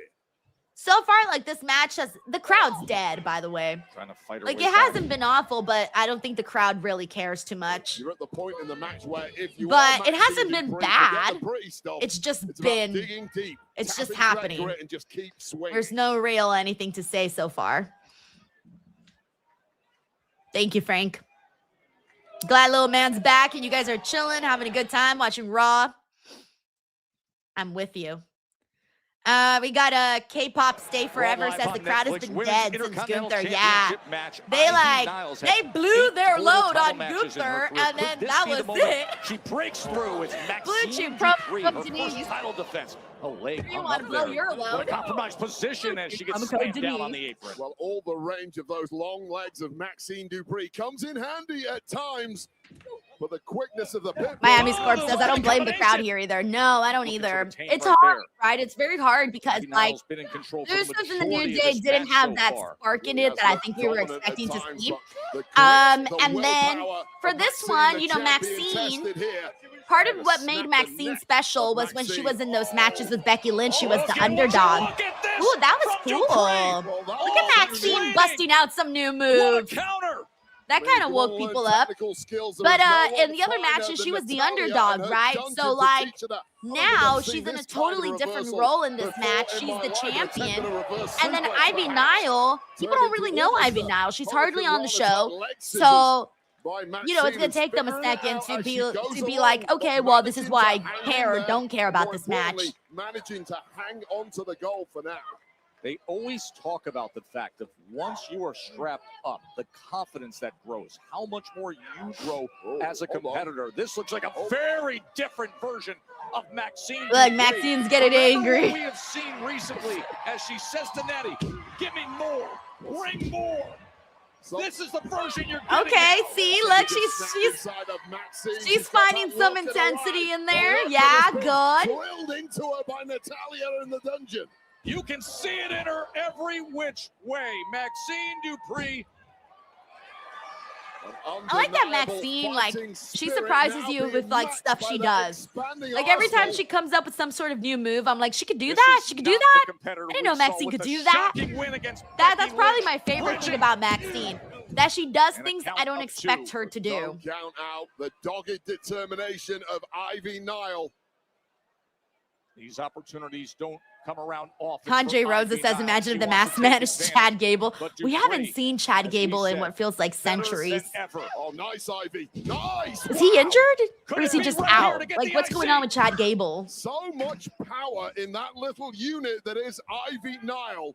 She knows how to use every sinew of muscle she has in her body. Power bombing Maxine Dupree there. And Maxine Johnny Dupree T says, like Harley. Yeah, honestly, yeah. I had the Very same thoughts about different Harley, look in too. the I'm eye to like, the one we saw a oh, few she could moments do ago. that? I had See no the idea. confidence From Ivy Nile. We got the Coyote in the building. He says that perfect flex was fucking beautiful. Thank you, T. Miller says he had shoulder surgery. Okay, that makes sense as to why he's been gone forever. Man, I can't keep track of, like, who's injured, who's just out. And Nile. You know, survive it. there's so many people to keep track of. Take another look at this power bomb. Landing hard on the lower back and then the neck of Ivy Nile. Tightly. Also, thank you for the love, Dan Lutzka. He says, is this the start of John Cena ruining pro wrestling? LOL, Raw has been slow tonight. I mean, John did say he was going to ruin pro wrestling, right? Yeah, this is not. Way, of course. But you can do I don't know what the plan is for today specifically, but if this is the plan, then I think Raw is on cruise control probably until New Year's. That's what I'm thinking. Based off of this Raw, I am feeling like they're on cruise control. But who knows? We still got our, 30-something, 40-something, whatever minutes left on the show. So maybe something will happen that is good towards the end. If not, my post show with Santi today is going to be like, Santi, what's your favorite color? You know, let's just talk about our favorite color. What's your favorite fruit? Oh, that's great. Mine is banana. You know, that's what our post show is going to be about. Our fucking favorite fruit. the resilience and the commitment Thank you, to Dan. the ankle lock. Hope you're by doing well, man. Maxine Dupree. Maxine Dupree must be double jointed. I've no idea how she held onto that ankle lock there and back on it immediately. Maxine Dupree is absolutely relentless. She smells blood. She's going in for the kill. Like a dog to a steak, getting that ankle. Time and again, trying to get back into that ankle lock. On the bright side, this match is getting time. I always like that. Plus, it must be hard to perform in front of a crowd that just does not give a Oh, damn. this is asking a lot of Ivy Nile right here. Maxine Dupree, first title. Tap, Ivy, tap. No, I was like, yeah, we needed to end it right there. That was good enough. This was like a solid little matchup. Like, this was not bad, guys. It's just that no one was really invested, so it lacked that electricity. So the moves are one thing, Joe. It's the attitude and the determination that are something. By the way, we got Unc Donk here who says, where'd you go, Unc Donk? He says, is there a PLE pay-per-view between now and World's End? No, World's End's the last one. That is it that I know of. For WWE and AEW, yeah. Hey, I don't think there's anything else, right? I'm not missing anything, no, because no, everything else is until next year, yeah. So it's just now in a World's End. Also, somewhere in Vegas here says props to Natty for training Maxine, huge improvement. Oh yeah, for sure. And she's done this like her whole career, where she's trained so many people, and she's helped so many people. So it's cool that she's still doing that. Thank you so much, somewhere in Vegas.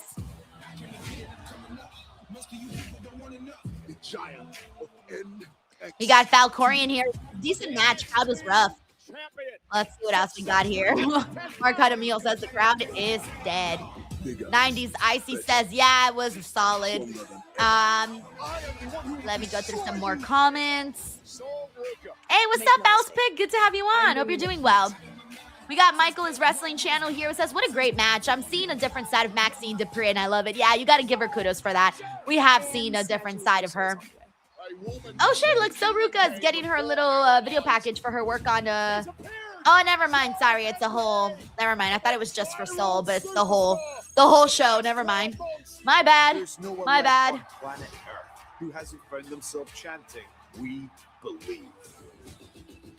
The young OG, Javon Evans. This guy doesn't fly, he floats. Leon Slater. Taro Stretto says Denise is going to be Santi's therapist for tonight's post show. I'm going to be like, so how did that make you feel? And at the end of it all, we're going to have to blame his parents, because that's how it is in all therapy. They always blame your parents for everything. John Cena tapped out. It was your parents. And you got the eyes of the world. And look, there's Javon, the young OG. That boy bouncy. Yes, sir. That's what I love to hear. Really? ¿Qué pasó, señor Pierce? ¿Todo bien? Señor Pierce, todo bien. A gusto. Pero tengo una pregunta. ¿Por qué no hubo oportunidad para los americanos en Saturday Night Main Event, güey? Mira, los americanos son el futuro. Pero en cambio, ya sé, güey, ya sé que te encanta ese pinche NXT vato como Javon Evans. Hey, hold on, S.A. I know enough Spanish to know you talking crazy right now. All right, you talk down on NXT, that means you talk down on the young OG, and just maybe you might end up eating your palabras. That means words. That's it, all right? Yes, you all right, say less. Chistoso, no? Pinche gringo. Listen, you guys are talking about opportunity. Javon, what are you doing next week? I don't know. You tell me. Are you free? I think I am. Who wants a crack at Javon next week on Monday Oh, night? I was hoping they did it today. I'm like, if we get Javon on the card today, Pero I'm like, that would be kind of fun. Es perfecto. But we got to wait till La next próxima week. semana, next week on Monday Night Raw, Javon Evans against Rayo Americano. Es oficial. Bro, what am I going to talk about on our post show? I've got nothing. They were 16 days removed. I've got nothing. Now, They're killing me softly. Oh my God. Heavyweight champion. Yo, right here we on got Raw. Day the Mexicans in the building. Hey, Day, how are you? He says, I love you. Keep it up. I love the new Maxine. Hashtag my day off. Let's go. Days. Oh, and on a Monday. Nice. Monday day off. That's rare, man. That's lucky. That's a rare one. It's even better if you had Sunday off too, like Sunday and Monday. That's nice. Hope you're doing well, Day. Nice to have you on. Joining her are, well, just what happens, my next guest. All right, let's see what's Academy next. Teammates Otis and Akira Tozawa. Oh no. I just got a text from my brother's school. I don't know why I'm getting these. I got a call and a text. Well, actually a call and they left a voicemail.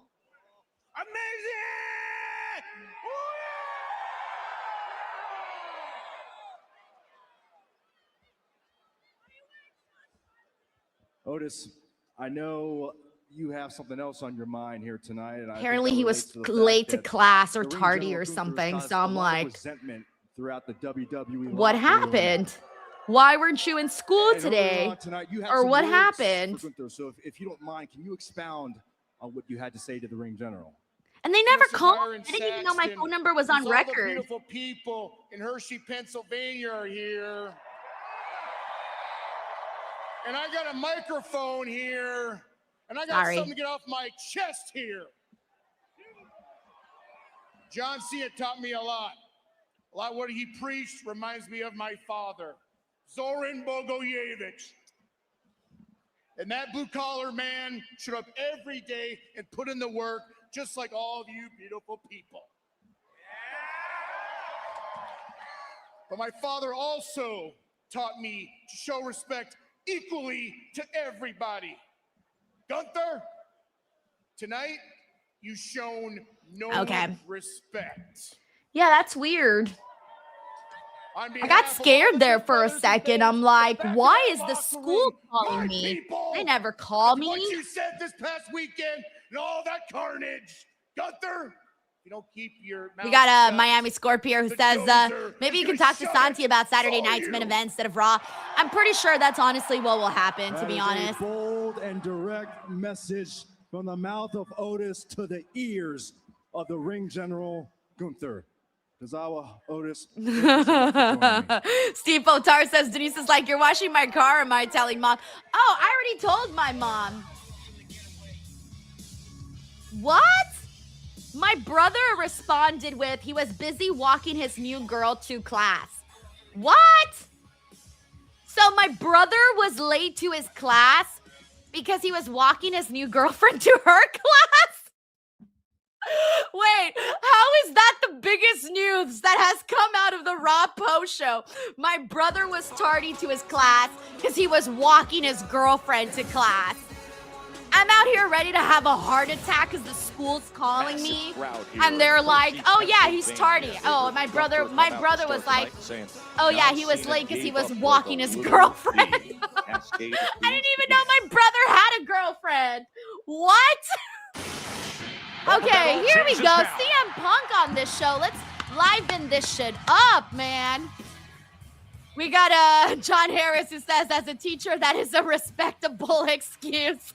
Super Fro says, oh snap. 90s Icy says, W lil bro. D Joser says, gentleman. Ray Santiago says, wow, new girl. Omar here says, real. I can't believe it. That's crazy. Joseph says, LMAO, that's a funny way to find out your brother has a girlfriend. My mom had mentioned something along the lines that she was thinking he had like a girl, but my brother didn't want to tell my mom about it. He was like, no, oh my gosh. So my brother didn't want my mom to know because she didn't want my mom to tell everybody. And now I just told everybody. Whoops. Whoops. Whoops. Sorry. When he finds out, why'd you tell everybody? I'm going to be like, well, there was nothing else to talk about on Monday Night Raw, so I had to tell everybody. All right, let's see what CM Punk has to say today. Cool jacket, too. He's dressed like the weather, based off what we saw. To miss 2 consecutive Monday Night Raws because some people that are smarter than me wouldn't medically clear me to compete or fly. If you saw War Games, you saw what happened to me. And Oh, here to yeah, tell that's you, right. ladies and gentlemen, it hurt, but it wasn't as painful as the last 2 weeks of me sitting my ass on my couch listening to Braun Breaker talk. Melissa Braun Cabello Breaker, says Denise family you drama better than cross-eyed Raw. Neanderthal Nepo baby. Damn, he You called came him a out here in Nepo front of the baby. world and with your full chest talked about how you were mad that I tried to end your career and break your neck in the War Games. And I understand that brains don't exactly run in your family. That is so mean. But you Oh, didn't sign up that hits for below the board belt. games. You signed up for war, son. By the way, wait till they do CM. Do you think they'll do that to Braun? Put him Congratulations. against CM Punk in a Your team promo? won. Because I would But be you had praying the for poor little Braun audacity in that to one. stand in the champ's ring and talk about how you're disappointed and how easy it was to beat CM Punk. You talk about how easy it was to pin my shoulders to the mat. You talk about how you want 2011 CM Punk. And I'm here to tell you, kid, you can't handle 2025 CM Punk without a lot of help from your friends.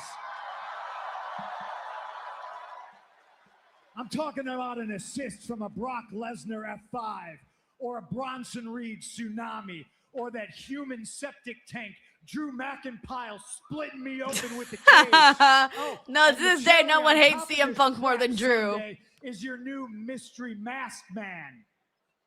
So yeah, congratulations, Bronny. You pinned me, which puts you in line for a title shot. But you didn't do it alone, did you? I like how CM Punk's wearing a tank top with a jacket. A tank top with a jacket is hella funny. Try to make this short and sweet, kid. I've been here before many, many times, and you can ask Paul Heyman how many times he took a talent with a little bit of potential and gassed him up too much, too soon, only to watch him wilt under those bright lights. Hell, if I had a dime for every time I stood in this ring across from a talented individual that people not as smart as me gassed up to be generational, can't miss, blue chip prospect, WrestleMania main event waiting to happen, well, I'd have a pocket full of dimes.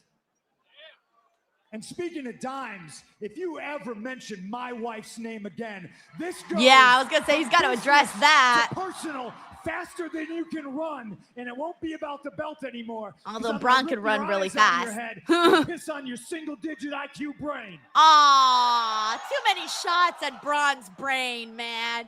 That's hitting below the belt, man. Why they gotta do Braun like that? Why they gotta do Braun like that? Pobrecito. January 5. I would tell you to show up alone. I would challenge you to test yourself one-on-one against the best in the world, but I know you won't do it. And it's not because you don't have the balls. It's because you don't have the heart. You don't got the belief in yourself it takes to carry this company on your shoulders, to wear this gold. So go ahead, Bronny. Bring Paul Heyman. Bring the Vision. Bring your mystery masked man. Bring the National Guard. Hell, I want you to call up your dumb father and his dumber brother, Scott. Dude. Bring them to Brooklyn. You're Dude. gonna need hands on deck. You're going to need every bit of help you can get to stand a snowball's chance in hell of beating me for this title. Bro, CM Punk, man. See, that's why I'm like, I kind of want to see the Braun CM Punk face off, but at the same time, I don't know. When you wake up and you look around and you see that Paul Heyman has left you for the next big thing. Yeah, because and Paul Bronson Reed Heyman's is always doing going around, you TikToks know? with the YouTube scammer. And Oh! man He never brought even up showed the his face scamming because he's thing of Logan embarrassed Paul. to be involved. Well, the only two people that you're going to have left is Dumb and Dumber. your dad and his brother, and in real time, all three of you are going to find out that even with Steiner math, GTS equals 1, 2, 3. You lose, I win, and still. Nah, this was too easy for CM Punk today. He had way too much to use in this promo, man. Oh, the amount of times he's gonna call Braun dumb. And we got a Steiner math mention. You name it. Oh, God. All right, so this has been the best part of Raw. Yeah? 100% yeah. January the 5th. This has been the best part of Raw. Fucking CM Punk just buried the whole family. He was like, he literally just called them all dumb, all of them. Yo, I can't. All right, well, at least something good happened. So clap, clap, clap. Something good happened. All right, now we got the Judgment Day. I know for a fact I am very excited for the main event. I hope the Vision finally puts an end to that deadbeat dad of mine, and it's going to be the greatest Christmas. You're right. We're all going to have such a great Christmas. Glad where's Finn? He's with JD, and JD's going to be on the show for a while. Oh, okay. Oh, Well, yeah, focus on JD what's McDonough's awesome out about due to which injury. is my sister becoming the new women's world champion. I could totally be by your corner tonight if you want. We both can. Listen, I know you guys will always have my back. Oh, I forgot this But match was I could take happening. Stephanie. And tonight, I want to handle her all on my own. Wait, is this the main event? Whatever you say. Or I what will else be is happening? That title back to the clubhouse. Then after Roxy and I become the new tag team champions, we're gonna have to celebrate. I can't wait, but first, I need to take care of Bailey next week, and then her and Lara will be out of the picture. Yeah, good idea. Oh, nice. Guys, I Bailey and gotta go, Roxanne next but week. I'm so glad you're back. You're back. And the titles are coming back. Judgment Day runs Raw. Get it. You got it. So excited for you.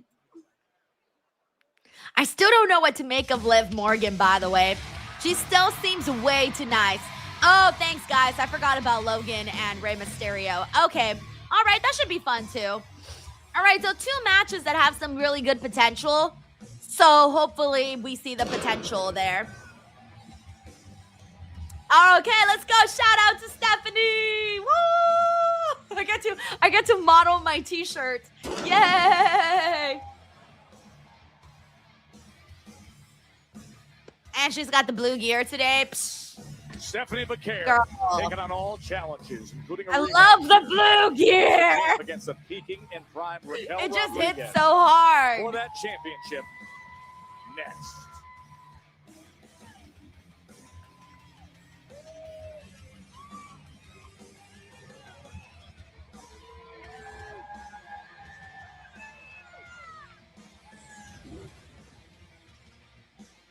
I'm like, I don't even talk during Stephanie's entrances. I just do this. Get the tag! Yeah, we got Zachary Walton who says, get the tag! Love it. Love it.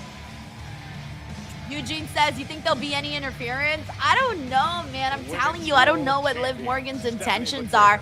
Something doesn't sound like I trust her, but I don't like really trust her though. That's the problem, honestly. I don't really know. I still haven't like fully like read her just yet. Several weeks back. Okay, we got a Cyclops is better than Wolverine says, good lord, these 2 guys are Denise-sized people. Wait, what 2 guys are we talking about?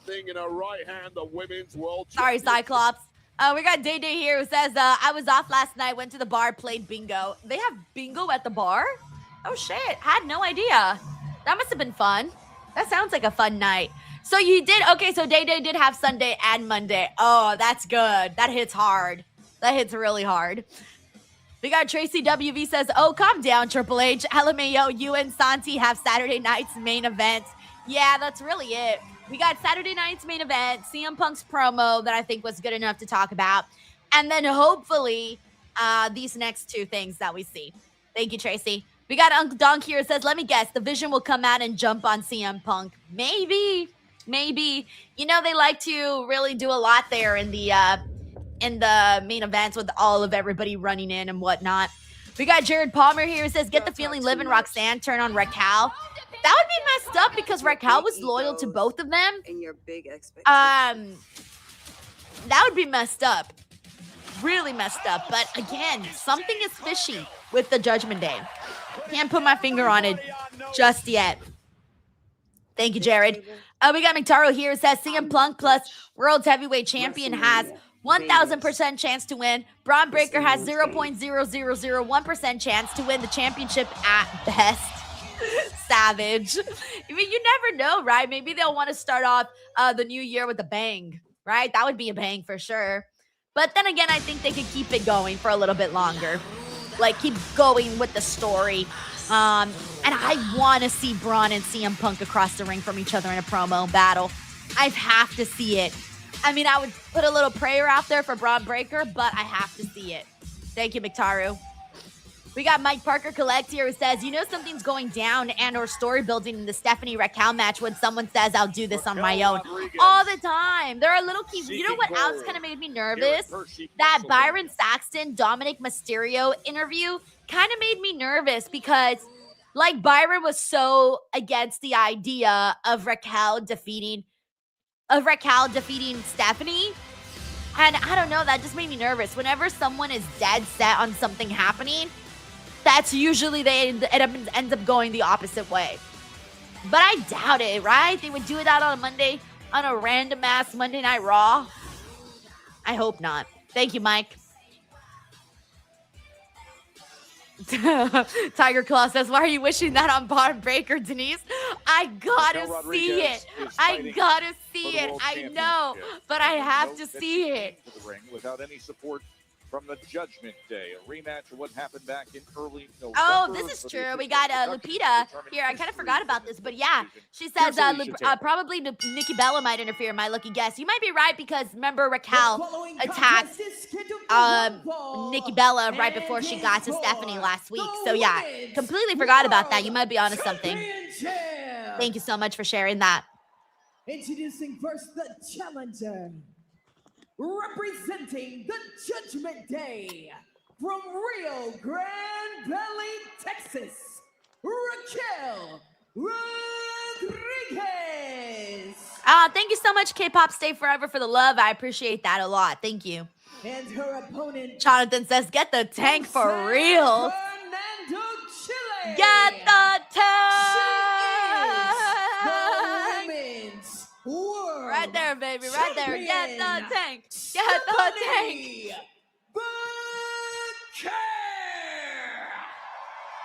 Stephanie Vaquer Just like, with yes. the resume unlike any other superstar this year. And of course, it is topped by that gold right there. Yeah, Infamous DJ1 says Raquel is my most improved wrestler this year. She's done phenomenal.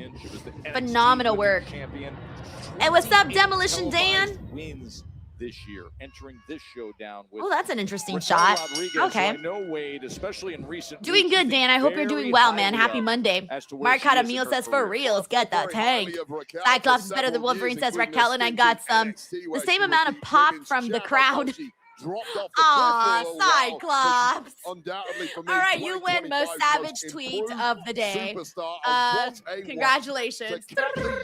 Savage tweet of the day right here. The Women's World Championship tonight. Of course, when they met up, She's doing good, though. She really is. A little different in the landscape, and after that match, All right, hopefully this match has a little bit more interest from the crowd than the last match. Strength and power of Rodriguez, but a series of right hands from Vaquer. And after that match, remember, Nikki Bella came down to defend the action as Perez was on the attack, and then it was Nikki Bella who turned on Stephanie. Well, you're right, and these two, of course, in that match, it was very clear from the off that Stephanie Vaquer was having more problems with Raquel than any other woman she's competed against in WWE. It's the power of Raquel that Vaquer has had very little answer to, and within 60 seconds of this thing starting, Raquel looks like... We got MC Jono here. Says Stephanie looks great as always. Just doesn't have an answer.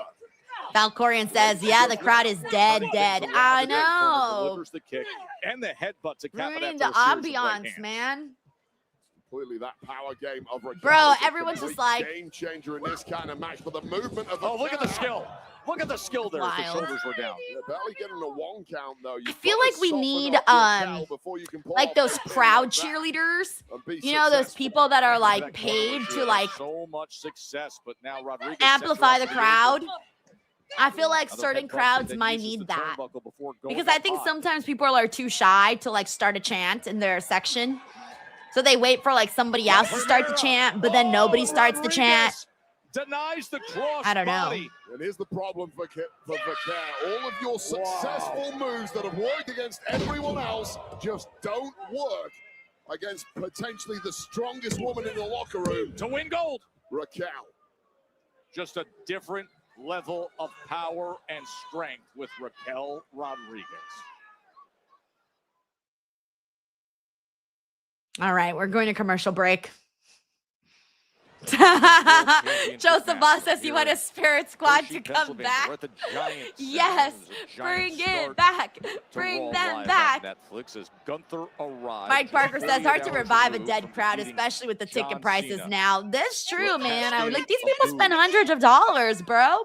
I would be out there like, This Women's ah, World Championship Just match here do between that Rodriguez and every Vaquer. get my money first. Oh, my mom's calling me. I'll have to call her back later. Back off, referee, you dummy. Probably wants to talk about how my brother was tardy for his girlfriend. Dong says pipe crowd, nah, because if they pipe in the crowd noise, it's always very, very, very obvious. Another elbow drop here. She is in complete control right now. Yeah, Raquel's just that. By the way, we woman got in the locker Nick room who- Stillwell. Thank you so much, Nick. He says, crazy, I started watching an hour late and already caught up, skipping ads and recaps. Oh, Nick, whenever I don't do watch-alongs, that's exactly what I do. Like, I just fast forward all the recaps. I fast forward entrances, fast forward the commercials. I literally go bow to bow and promos. And honestly, you will finish the show like this. Yeah, I've done that quite a bit. And well, when I don't do live watch-alongs, obviously, and it makes it for a very, it changes the show. Honestly, it makes the show sometimes better because you're not waiting these long moments to see everything go down. And then, but sometimes it'll make the show worse because, like, not worse. I don't think it's ever made the show worse. I take that back. It always makes it better. Always, because even if it's not the best show, you won't really feel it like it wasn't the best if you like sped through everything. Yeah, I remember one of the Saturday night's main events that I missed a while back, like on NBC, like one of the early ones. I think it was the one when Bronson joined the Vision. That one I watched on my own and I fast forwarded like literally everything. The show was 2 hours. I ended up watching only like 42 minutes of it because that's all there was of actual content.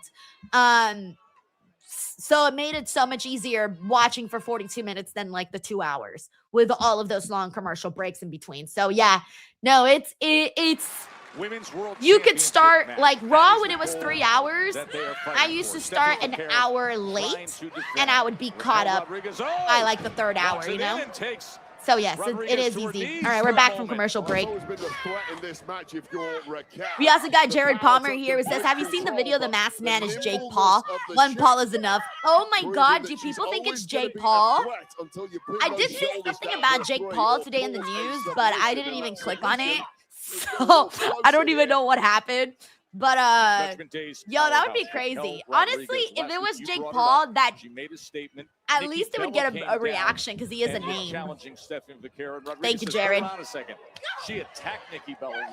All right, Stephanie's Stephanie in this match. getting some oomph back on her side. She got her with the nasty headbutt just now. 90% of this match, but now she's got the upper hand.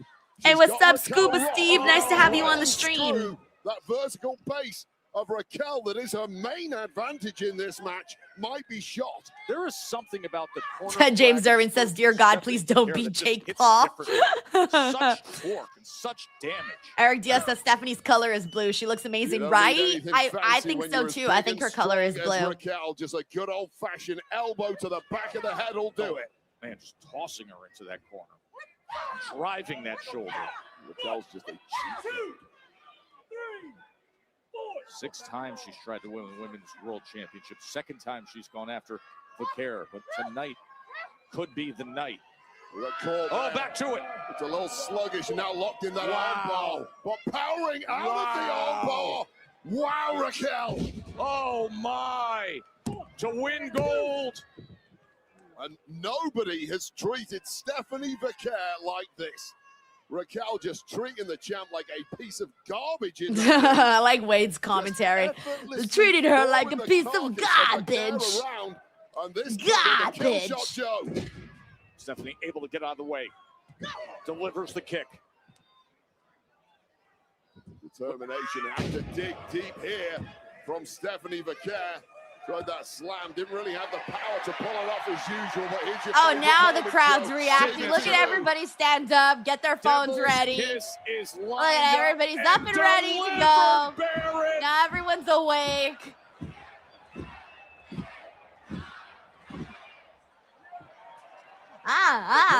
Raquel now scrambled, trying to figure out where the Stephanie's hell like, she's yeah, at, I trying knew to that get was her gonna make y'all senses happy. back. And the upper hand swinging firmly in favor. Oh, the running Meteora of La Primera. Stephanie Vaquer. We got infamous Rare Loco here now, says, I got having the it big her tank way. for La Primera. She looks so good. Yeah, she got that think blue so. Look at gear. that She looks good in every SPB gear, but perhaps. that blue gear gives her, oh, ouch. I was about to say gives her that extra sparkle, and then Raquel hit her with a nasty clothesline. Damn. Bro, she better not be defeating Stephanie today. I would be so sad if they did that to Stephanie. And I like Raquel, but obviously it's not time just yet. Not time just yet. I don't think she will, though. I don't think she will. Right over that top rope, out onto the floor. Plus, what a weird dynamic if Raquel was champion and not Liv. Crossbody caught again. Oh, Raquel is such a freak, isn't she? She was looking along Donovan. Thank you, Frank. Hope you're doing well. Well, that's a great equal. Oh, God. Oh, there's Nikki. Oh, and she comes after Stephanie. Well, Bella, who got flattened And last Raquel. week by Raquel when Oh, Bella was my demanding God. a championship opportunity. Can't even get the Flair champ a has clean not win. taken it well. Come The on. next thrown out, That's our champion. has Are we going to completely continue blown out this? this With Nikki and championship Stephanie? Is this really all they've got? Nikki Bella. The longest reigning Divas champ of all time, making a major statement here. Their match wasn't bad at Survivor Series, And the champ, but I don't know that I would need to see it Vaquer again. and Rodriguez were in the deep water of a compelling championship match. Oh, I love her pants, though. The ones that Nikki's wearing. And that is how it ends. There are levels to this game, Joe Tess. And nobody knows those levels better than Nikki Bella, Man. who has been to the top on more than one occasion and may well get there again soon. I don't know how to feel. I feel it's interesting to me that they're just running back the same thing with Stephanie. Just gonna play this over Why? and over and ¿Por over qué? again. Guy under the mask Like, they need to involves do, himself in your business. they need to move on, You you have know, no give her idea something who it else, is. see what else is out there. Ask him a question. So I'll ask it one more time. Who is under the mask? Seth Rollins, Becky Lynch, Nick Aldis. Okay, it's Bruno Sammartino. I don't know. And you know what? As long as this person's vision is in line with our vision. I don't think anybody believes Paul Heyman. Either. Oh, that's convenient, isn't it? It is. Yeah. But doesn't mean that I'm guilty. It just means that it's convenient. If you don't mind, and even if you do, I have to prepare Logan Paul for his match with Rey Mysterio. So to you, I bid a good night. Mr. Heyman, I want to know by the end of the night. Oh no, I guess that means that person's gonna come out at the end of the night. I want Oscar. Yes, do it, book it, let's go. Rhea and Asuka, come on. I'm good with it. It is official. Poor Rhea. All right, there's Ray. Ray and Logan need to wake up the crowd today. Oh, look, a nice little Ray CM Punk interaction. I'm dealing with these guys for a minute, and I know they're going to have shenanigans for you. So if it's cool with you, I'm going to watch your back. You know how I feel about that. You got any problems? I got you. I like this. CM Punk and Rey Mysterio bonding on Punch screen. this guy in the face. I like it. Do that for you. Give me more. Well, Give me Mysterio more better rise bonding to the with back Punk of his and head. The Ray. master of the 619 against the guy who has a brass knuckle addiction, Logan Paul, next. Oh man, I need this match to like be good because wow. Anyways, let's see what everyone's here is talking about. Cyclops is better than Wolverine says I seen ice glaciers with more heat than this match. Wait, great job Saturday night. Had to be a thrill I for you actually hate broadcasting those John videos, by the Cena's way. You know the ones last with match. When all was said and with done, where they only show 3 like words could really the Thank you, Cena. like the ice coming off of the mountains and going into the water and raising sea level. Oh, those videos give me so much anxiety. All right, I'm gonna mute the commercials in the meantime. But yeah, those ones give me like hella anxiety to see those videos. We got David Primero here says, Nikki get out of there. Cena's never coming back. Aw, David. All right, you take more savage message of the night. All right, you win most savage right here. It's right there. Thank you, David. No, I don't know. It kind of worries me that like, you know, it worries me that all they've got for Stephanie is Nikki Bella right now, which is not bad because Nikki Bella is a big name and all, but they already did it at Survivor Series and it was done on a big stage and it was done in Nikki Bella's hometown. So I feel like it really wasn't going to get any better than that. Which is why I kind of wanted to see Stephanie move on, but I fear that they don't know how to tell a story with Stephanie.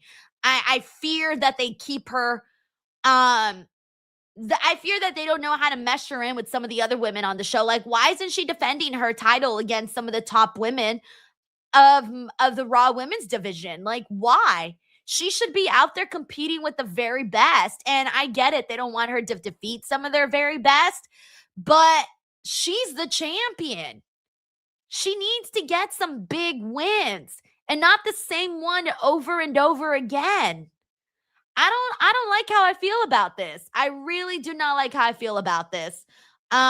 We got Corporate Gohan here says it makes me nervous because Steph isn't in that Mania Vegas promo.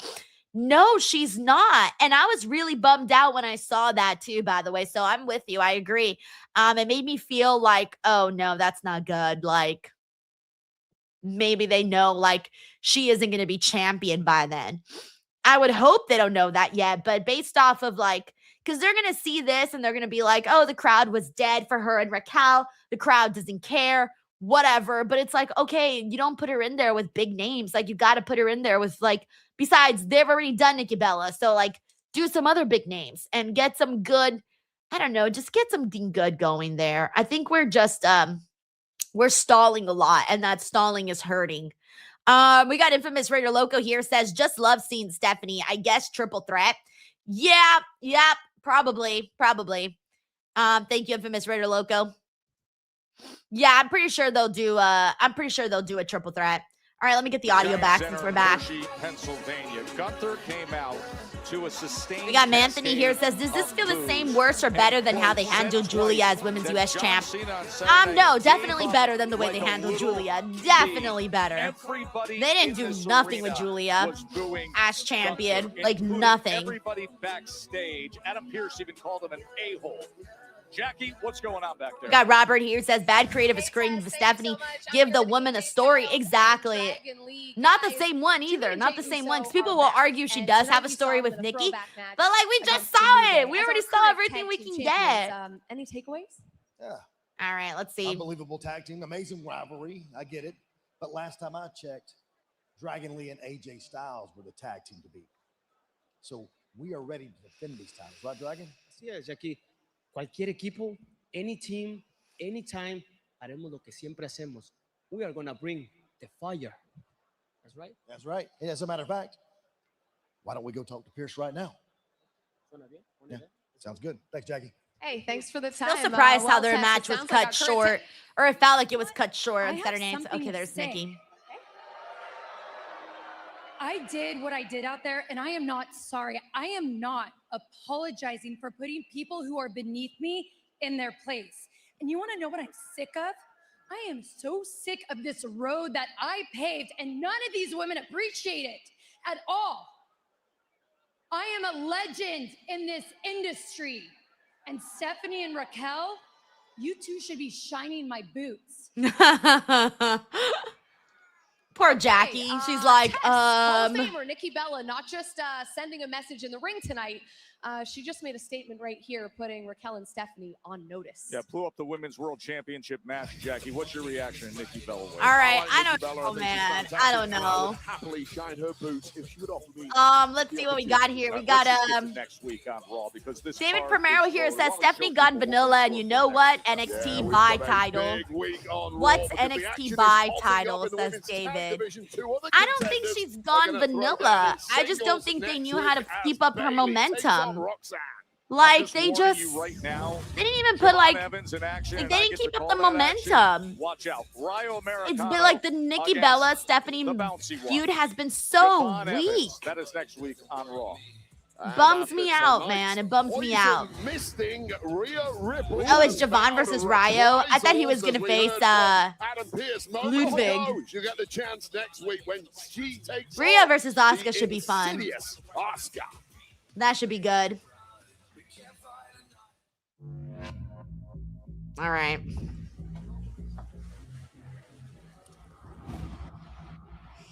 Huh. They thought I was out. I love how the girls side-eyeing each other, and even though we've seen the commercials like 100 times, I like seeing them side-eye each other. But what doesn't kill you makes you stronger. Makes you live. Oh, it makes you live. Never mind. I'm like, this makes you stronger. I thought we were quoting Kelly Clarkson here. I was wrong. Get messy. WrestleMania Vegas. Ooh, I hate olives. It's anyone's game.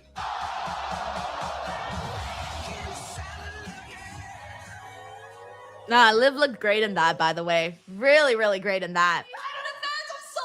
We got Ray here says, yay, the Liv WrestleMania commercial is so good. Yeah, she looks fantastic. All right, Maxine and Bailey are interacting backstage. Ooh, she broke a nail, I think. That's my champ. Hey, dude. What's up, dude? So talk to me. How we feeling after Saturday? Well, I mean, losing to someone so much less experienced hasn't been fun, and it kind of got me thinking about the stuff Asuka said to me. And Oh, yeah, I saw that. Did you guys see that? Not good. Wow. So one loss is all it takes to have you doubting yourself these days, huh? It's not the Bailey I grew up watching. Look at Lyra Definitely trying to not the boost her Bailey that I've spirit. gotten to know, or the tag partner that I've grown to love and need. Maybe Asuka was right about one thing. You are an idiot. Hey.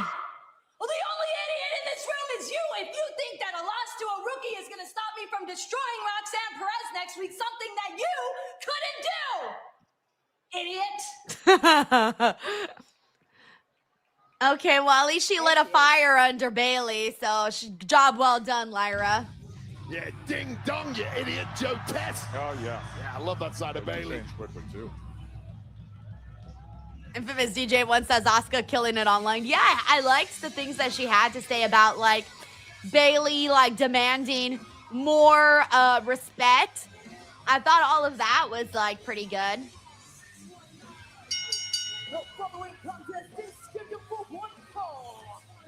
Do we think that Raw ends early today, by the way? Or you think it takes it all the way to 7:30? I don't know. Do we hit the 30-minute mark or do we end sooner?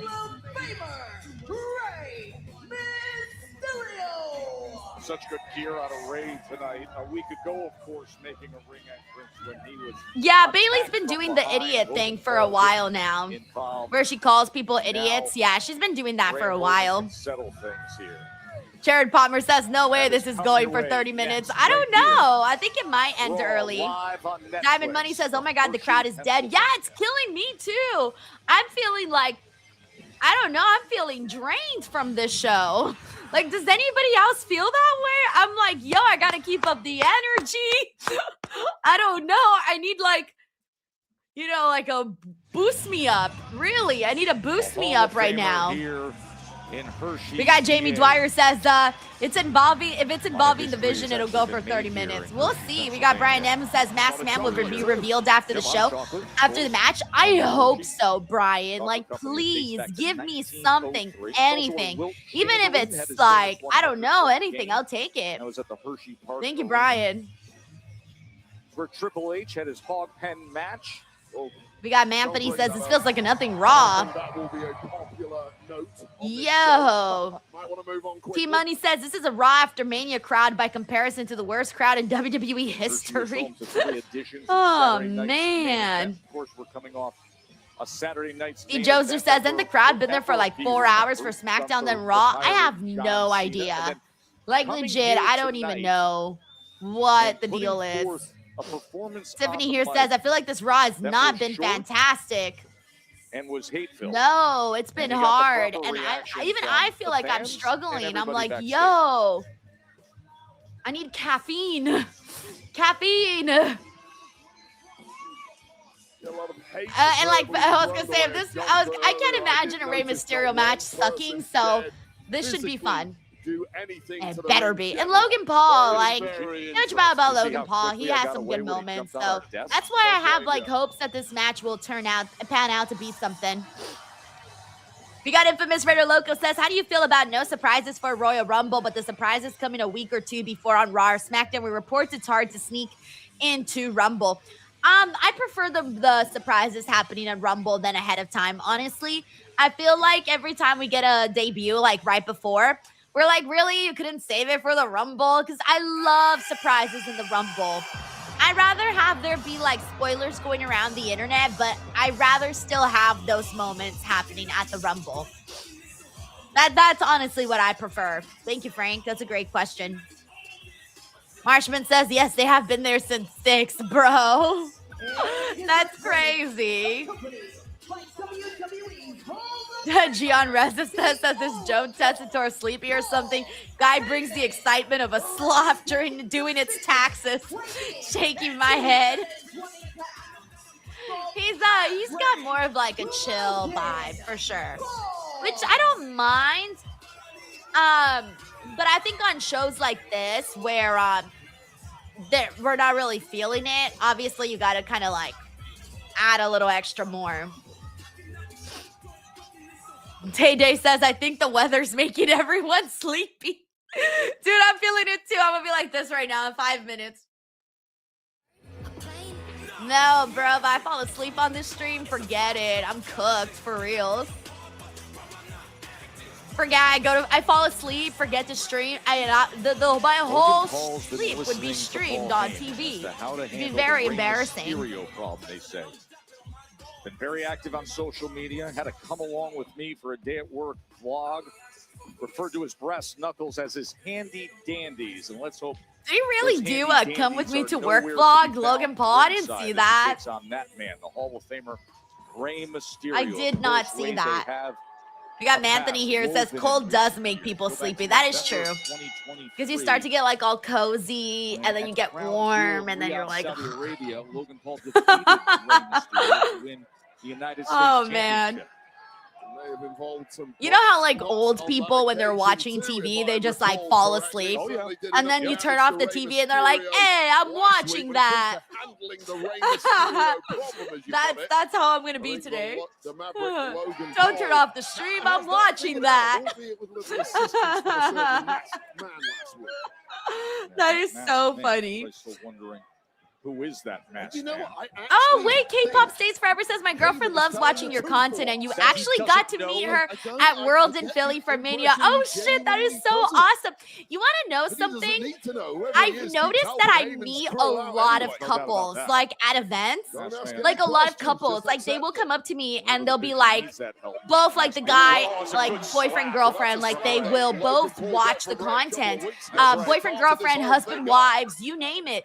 That actually happens quite a bit, and it makes me very happy because I'm like, oh shit, like, you know, I love having like a strong female viewership, because for wrestling it's pretty rare to have like a a pretty high percentage of female viewership.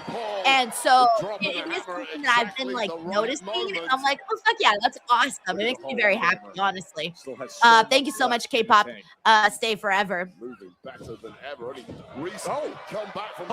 the way, we got Yes Boy here. It says, anyone watching any shows, movies, docs, just finished HBO, welcome to Derry. The Pennywise Clown Show, and it was clap, clap, amazing, looking for something new. I watched the Kevin Hart comedy special that he did on Netflix. That was very funny. I also watched, I watched the Diddy doc on Netflix. That one was hard to watch of everything that he's done. But if you want to watch that, then sure, put it on there. If you want something holiday related, I always watch the Holiday Baking Challenge. I'm actually going to watch it tonight on HBO Max. That one's a really good, like, just fun little holiday show. What else have I watched recently? There was something else that I recently watched. Oh, you know what movie I had never seen that I just watched last night? It's an old Christmas movie. Oh fuck, now I'm forgetting the name of it. It's the National Lampoon's Christmas something. It's like the family that comes to the guy's house and like it's a disaster of a Christmas. That one I just watched for the first time yesterday and I really liked it. And I think that's all I've... Oh, thank you so much, Manthony. It's National Lampoon's Christmas Vacation. Yes, that's the one. Our National Lampoon with Chevy Chase. Yes. Chevy Chase. Yes. Yeah, and Leonard from Big Bang Theory's in it when he was a little boy, and Elaine from Seinfeld's in it. Yeah, it's like super old. I'd never seen it before. And I watched it yesterday for the first time. So I really liked it, and I want to watch the other ones now because I know there's like 2 more. And I've never seen the other 2, so I'll probably watch those as well. So yeah, good stuff. Trying to think if there's anything else. I feel like I watched so much shit, and then now that I have the time to shout things out, I forgot all of them. Yes, I also like Juliette Lewis. Yeah, I like her too. There's a lot of good like actors in it, like that went off to go do stuff. Tried to go with that running crossbody. So yeah, that's definitely something I would check out if you haven't seen it already. Or if you've seen it, watch it again. But yeah, that's the newest thing that I've watched. Oh, I also watched a Christmas movie last night. But I've seen that one already, so I just watched it again. Thank you so much, Yes Boy, for asking. Perfect timing. Logan Paul springboarded his way, moonsaulting all the way across. Mario says he has it on DVD. Nice. We got James here who says Christmas Vacation is the ghost. I heard a lot about it. Says, how have you not seen Christmas Vacation? Hashtag millennials. I don't know. I just never seen it. Like, you got to understand, I'm also not really big on like Christmas movies. So it's very easy for me to like skip out on those. And the only reason I watched it last night was because there was nothing to watch. And I'm like, yo, I've already seen everything. There's nothing new. And we had just watched A Christmas Story. So we were kind of like in a Christmas mood. So we were, and I saw that it's #1 on HBO Max right now, the Christmas Vacation movie. So my husband was like, oh, I heard this one's really funny. We should watch it. And I was like, all right, let's watch it. Mom, what else is there? There's nothing else. I'm like, there's literally nothing else. Oh, my little brother just got back to me. According to him, he was only 1 minute late. He says his teacher says it's he says he was only 1 minute late, according to my brother, but they marked him a whole tardy. That's savage. John Cena. Thanks, Jason. ragdolling Rey Mysterio around at this point, and now unloading with those. We got Tony here who says, Denise, tonight is boring. I know. I feel pressure to make Raw better, by the way. Like, legit, I feel pressure. Omar says, I believe it. Yo, for real, some teachers are like really strict, by the way. Like, you're a minute late and they're like, your ass is tardy, man. Jonathan says, man, that sucks for him, for reals. As he should be, he's dominating a Hall of Famer, a living We got legend. Taj Simpson here says National Lampoon Christmas is a good movie. Yeah, it was fun. I like the guy, Chevy Chase. I like him because he has like a funny personality. My favorite part of the whole movie though was when they get stuck underneath the truck and they're driving and they're underneath the truck. That was my favorite part. And then my favorite from a Christmas movie is the little boy Randy, the little brother. The little brother's my favorite, Randy. When his mom dresses him up with like that big ass coat and he can't move his arms.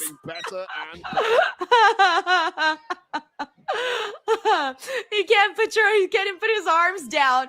That and when the little boy fucking snaps and beats up the bully. Oh shit, that part's funny. So yeah, so I had a good time. Oh, and when the mom says, how does the piggy eat? And he starts eating like a piggy. Anyways, I don't know why I'm up on this, but yeah, I had a good time last night. Two good Christmas movies that I watched. King Pope says the Netflix commercial is more entertaining than the show. Oh man, K-pop Stay Forever says it's a mirror. Is the crowd finally awake? I don't know. Star splash, but Ray gets out of the way. It was a nice effort, but Ray we got Infamous Raider Loco here. Says Ray dressed for the holidays. Love it. I know he did. Nice red and green. He says, man, either my son, your brother got similar stories of the school system tripping 1 minute late. I used to make it to class within 10 minutes left. My parents didn't know. Dude, I don't know why they gotta be so strict. Like, I get it. Like, I know some people have like a closed door policy, like the whole, they lock the door if you're late afterwards. But I'm like, yo, if it's a minute, like no big deal. Come on, like shit happens, right? I used to be late quite often, so that's why I'm not like. I feel like as long as you show up and you actually pay attention and do the work, you should be fine. Thank you, Frank. You got Ledwin Bowden who says Gremlins is my favorite Christmas movie. I've never seen Gremlins ever, Ledwin. Like, haven't seen like not even 10 seconds of it. So maybe I'll check it out. My next Christmas movie binge. Thank you, Ledwin. Deliver those orders on a beat too long against Rey Mysterio is the worst thing you can give it. That's great analysis, Wade. It's exactly what happened with K-pop Stays Forever says, you think So Ruka versus Stephanie would be a good match? Oh, hell yeah. Agreed. Yes, for sure. Melissa Cabello says, talking about Christmas movies because Raw sucks. For real, man. Oh my God. Scuba Steve says Air Force taught me if you're not 15 minutes early, you are late. Oh man. We got Sky Mock says, I'm noticing this crowd was very bored and tired. Yeah, for sure. Vision has been gathered all night. Tosh Sisson says, went shopping sometimes when in high school and still marked on time. Nice. Dill the Pickle says, teachers would make me walk to the office and net a late slip for being a minute late. Yeah, my teachers were pretty strict on time too. I used to get, well, it depended. Like certain years people were really strict and then certain years they weren't so strict. You know who was actually the strictest?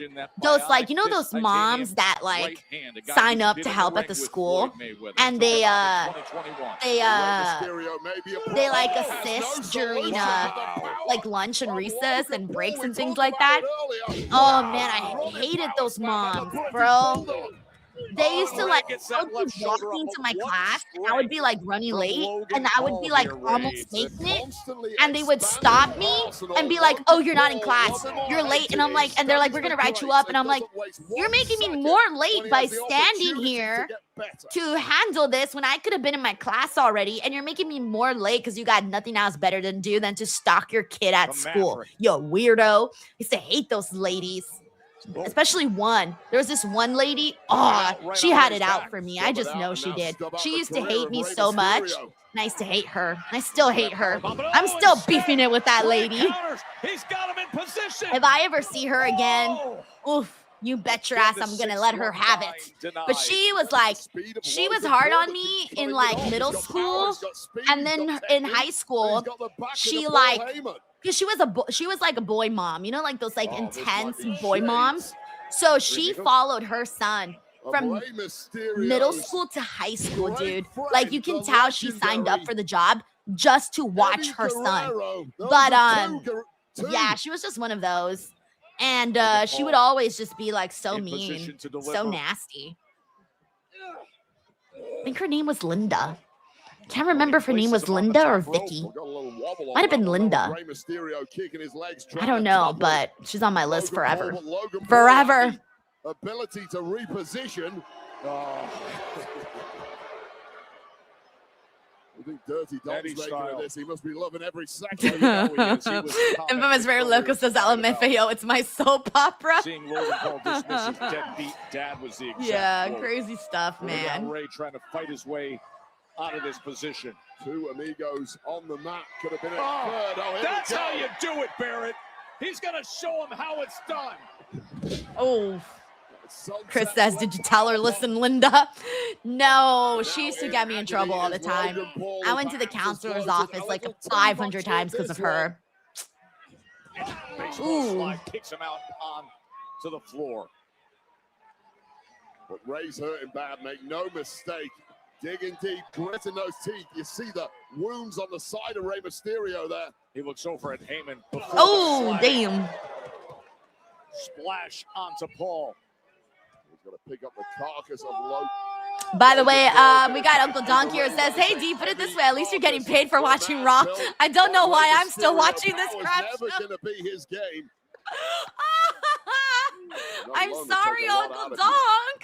Logan Paul has I'm no clue sorry. where he's at right now.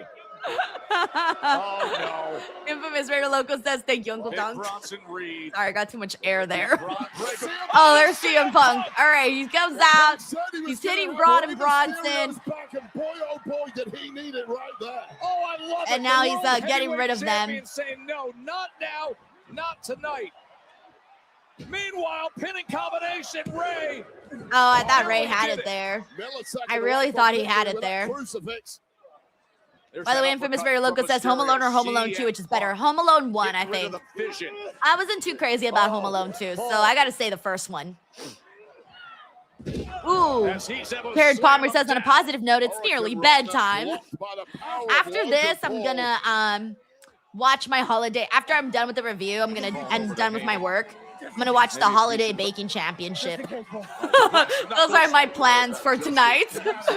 Thanks, Jared. Referee has no idea. Rey Mysterio certainly has no idea. The world is watching, and the knuckles are glistening. Seemingly always in hand. Oh, Ray trips him up. Ray trips him up. Thank goodness for that.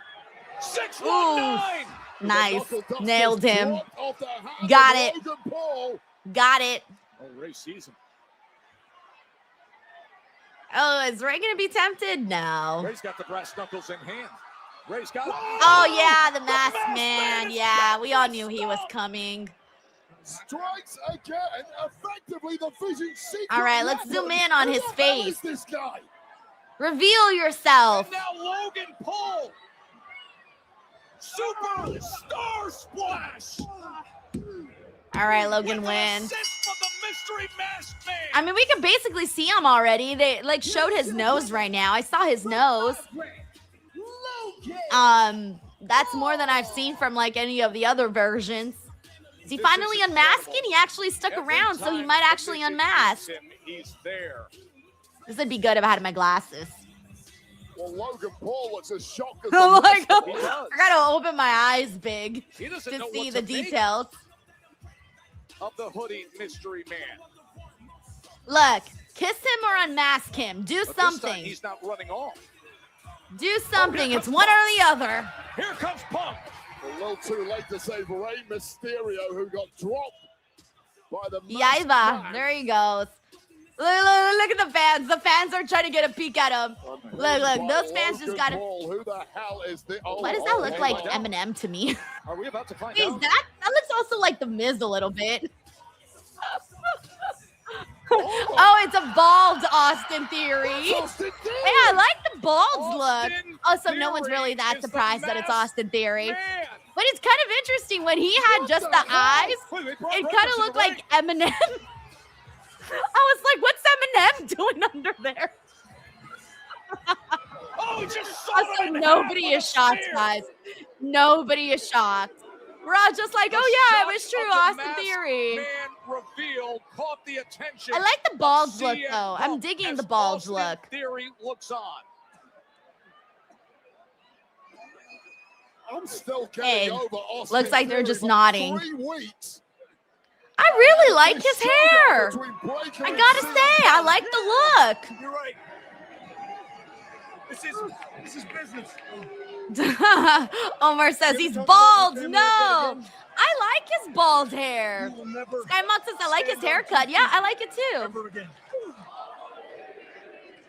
What are they We're saying? only 3 weeks away to the Netflix anniversary show, and the vision now seems more dangerous than ever. All right, well, I'm really hoping that this works out for him, guys. Like, I really, truly hope this works out for him because this is it. Like, this is the opportunity for him to really make something of himself on this show, on this brand, in this company. Like, this is it, you know? Right here, Raw on Netflix. Alrighty, stick around, guys. Raw's over, but me and Santi will be on. Santi and I will be chatting. We probably won't even be chatting all of Raw. We're probably only going to talk about like the main points, to be honest, because like we don't got to go through all the boring parts. So we're going to probably just talk Saturday night's main event. The John Cena stuff, of course. Austin Theory, of course, and then CM Punk. And that's really going to be the creme de la creme of the Monday Night Raw post show. So once Santi gets in here, we'll get that rolling. But in the meantime, though, I do want to go ahead and give you guys, let you guys know about my brand new sponsor who you guys have seen here on the channel before. But we need to give them some love, give them some support. And I thank you so much to Momentous, who is our sponsor. So let me roll my ad here really quick. One of the things that I wish I knew when I was younger is how important creatine is. I am so happy that I have partnered with Momentous because plenty of companies claim to be the best, but few can back it up. Momentous is trusted by every NFL team and elite performers because they actually deliver on the quality and the results they promise. Like all their products, their creatine is built on transparency, backed by science, and held to the Momentous standard. Creatine isn't just for muscle gains, it's essential daily fuel for your brain, body, and long-term performance.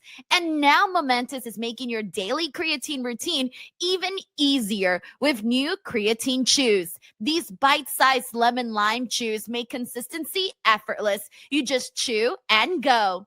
Each chew delivers exactly 1 gram of Creapure creatine monohydrate, the gold standard, single source from Germany, and NSF certified by Sport, which means it's independently tested for purity, safety, and label accuracy.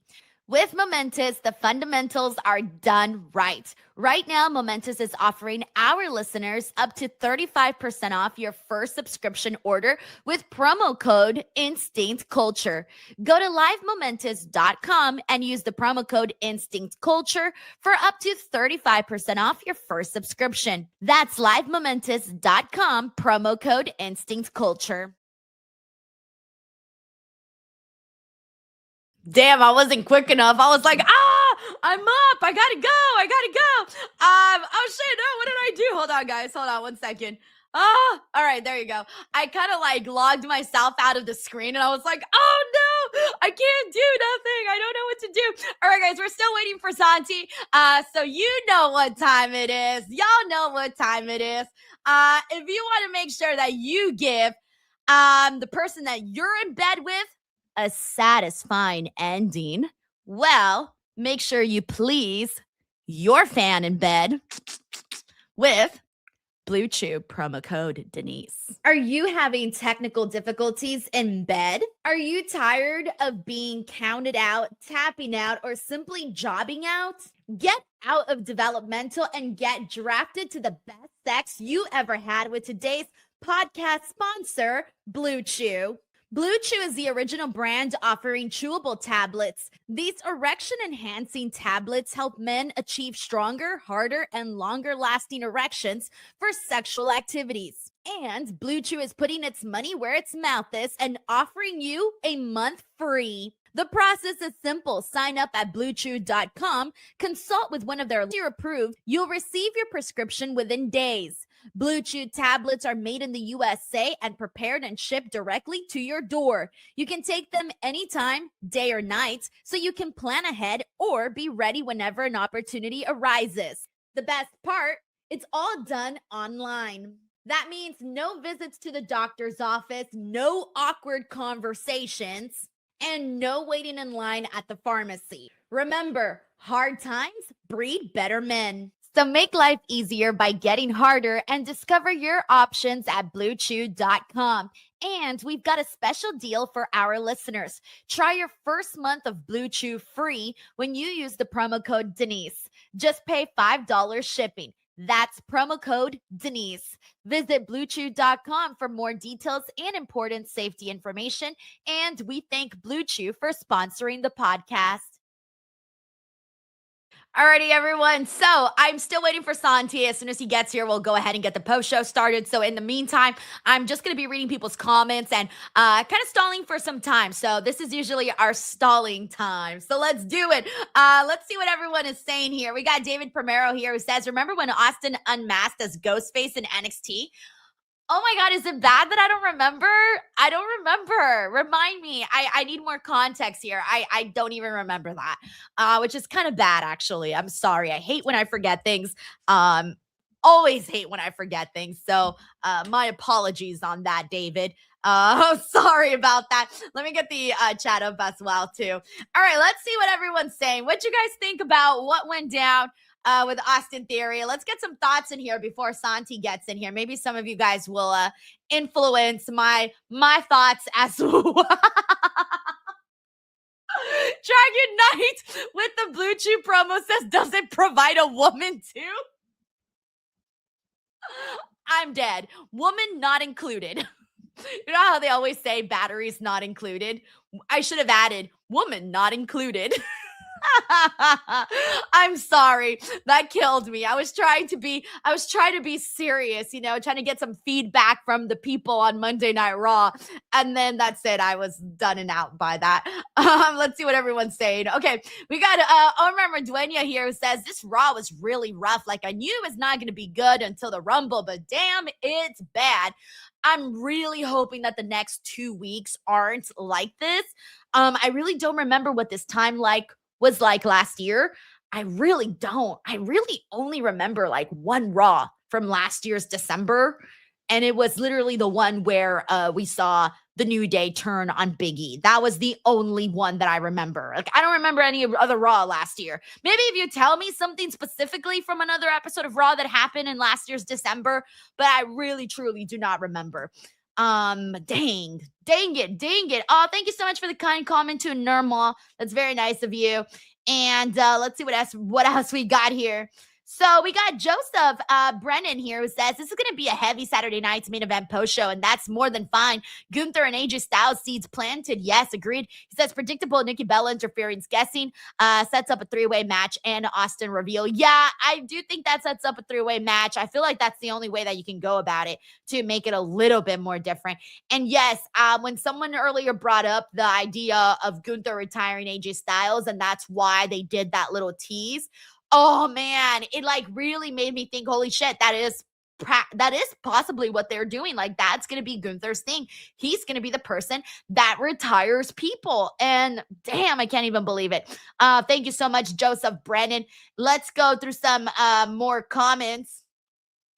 We got Taj Simpson here who says, Masked Man might end up like multiple Americanos. No, I think they're going to stick to it being one person. I think they started to put other people.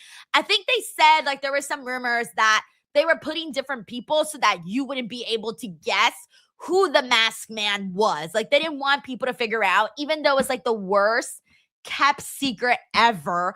Like, everyone knew it was Austin Theory. It spread like wildfire that it would be Austin Theory. So it was really like the worst kept secret, to be honest. M. Durant says Theory looked like Justin Timberlake.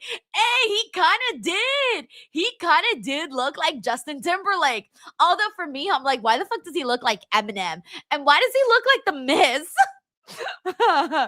Oh my God. Let's see what else we got here. Nirmal says, can you show your t-shirt? Yeah, of course. This is my new Stephanie Vaquer La Primera t-shirt that I got off of WWE Shop.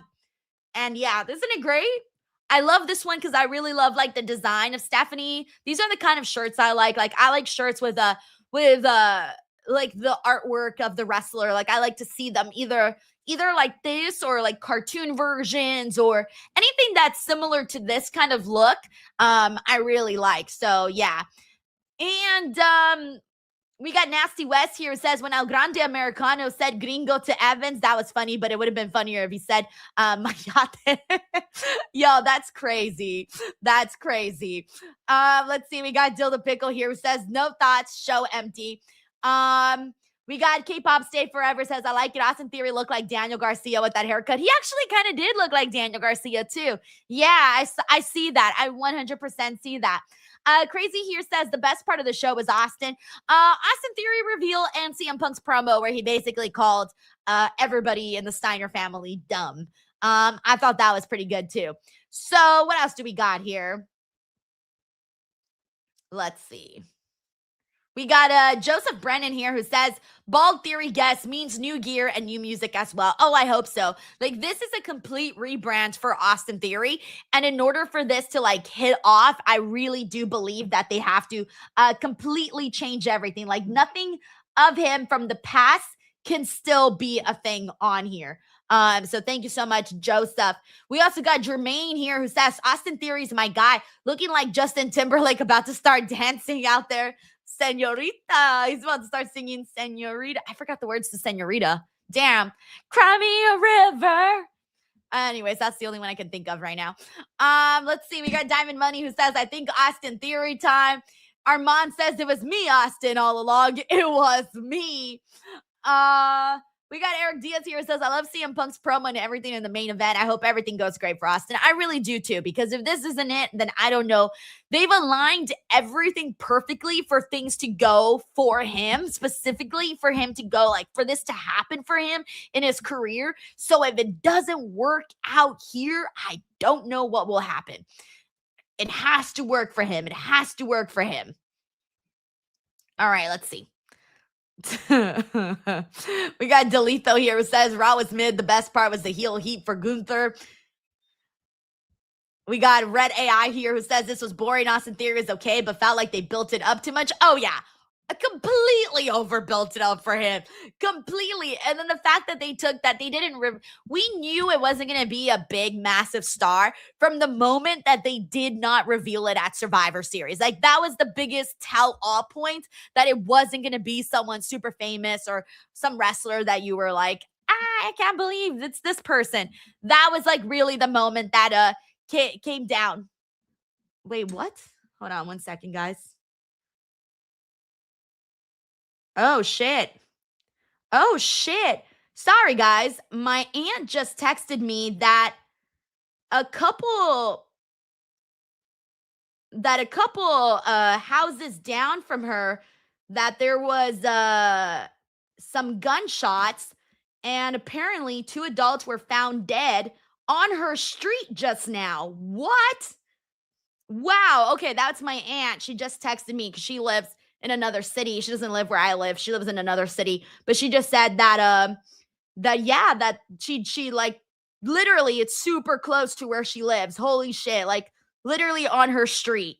There was like gunshots and 2 people died. Wow. Yeah, she just sent me there's apparently a YouTube video and everything. Oh my God.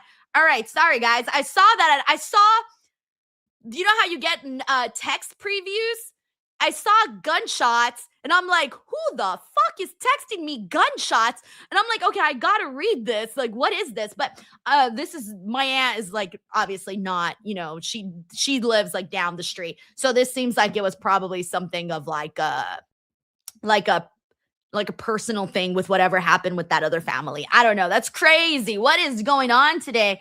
Man, holy shit. Wow. Yeah, she says she has that app. You know that app that like tells you like things that happen like in your neighborhood. By the way, I had that app. By the way, I'm still waiting for Santi. I don't know where Santi is. Usually when Santi's late, he messages me. I haven't heard nothing from Santi today. So we'll just let him have some more time. Anyway, so that app, I had that up for my city. I turned that shit off. I deleted it. I was like, you know what? No, this is too bad. Like every single like minute of the day, I was getting notifications of like person stabbed down on this market, man exposing himself over in this place, blah, blah, blah. This happening here, this happening there. And I'm like, no, this is too much. Like, I got to turn this shit off.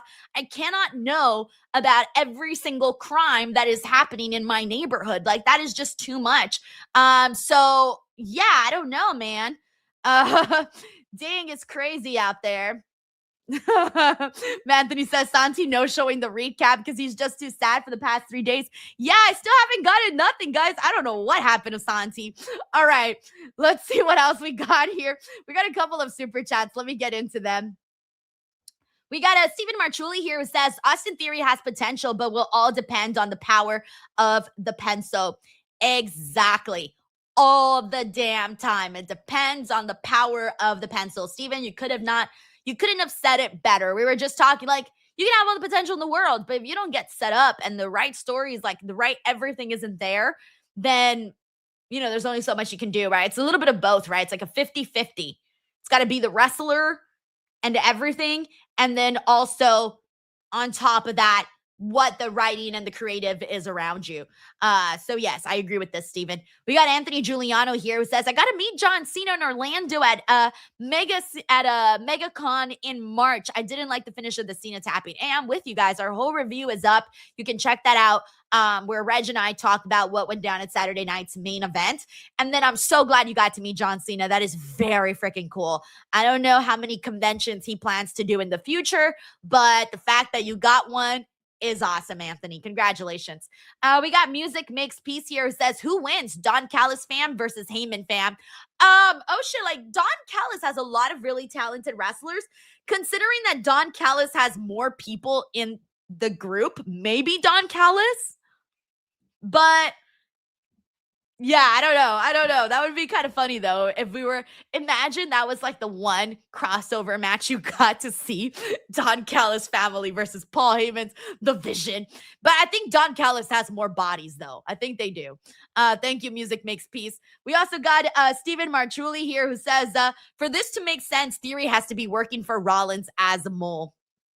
Either that or he just took initiative and he was like, hey, I want to be in the group. I need something. So I'm just going to get dressed up all in black and go help out these people. And hopefully I earn myself a spot in the group. Imagine all finds out Austin Theory just took initiative.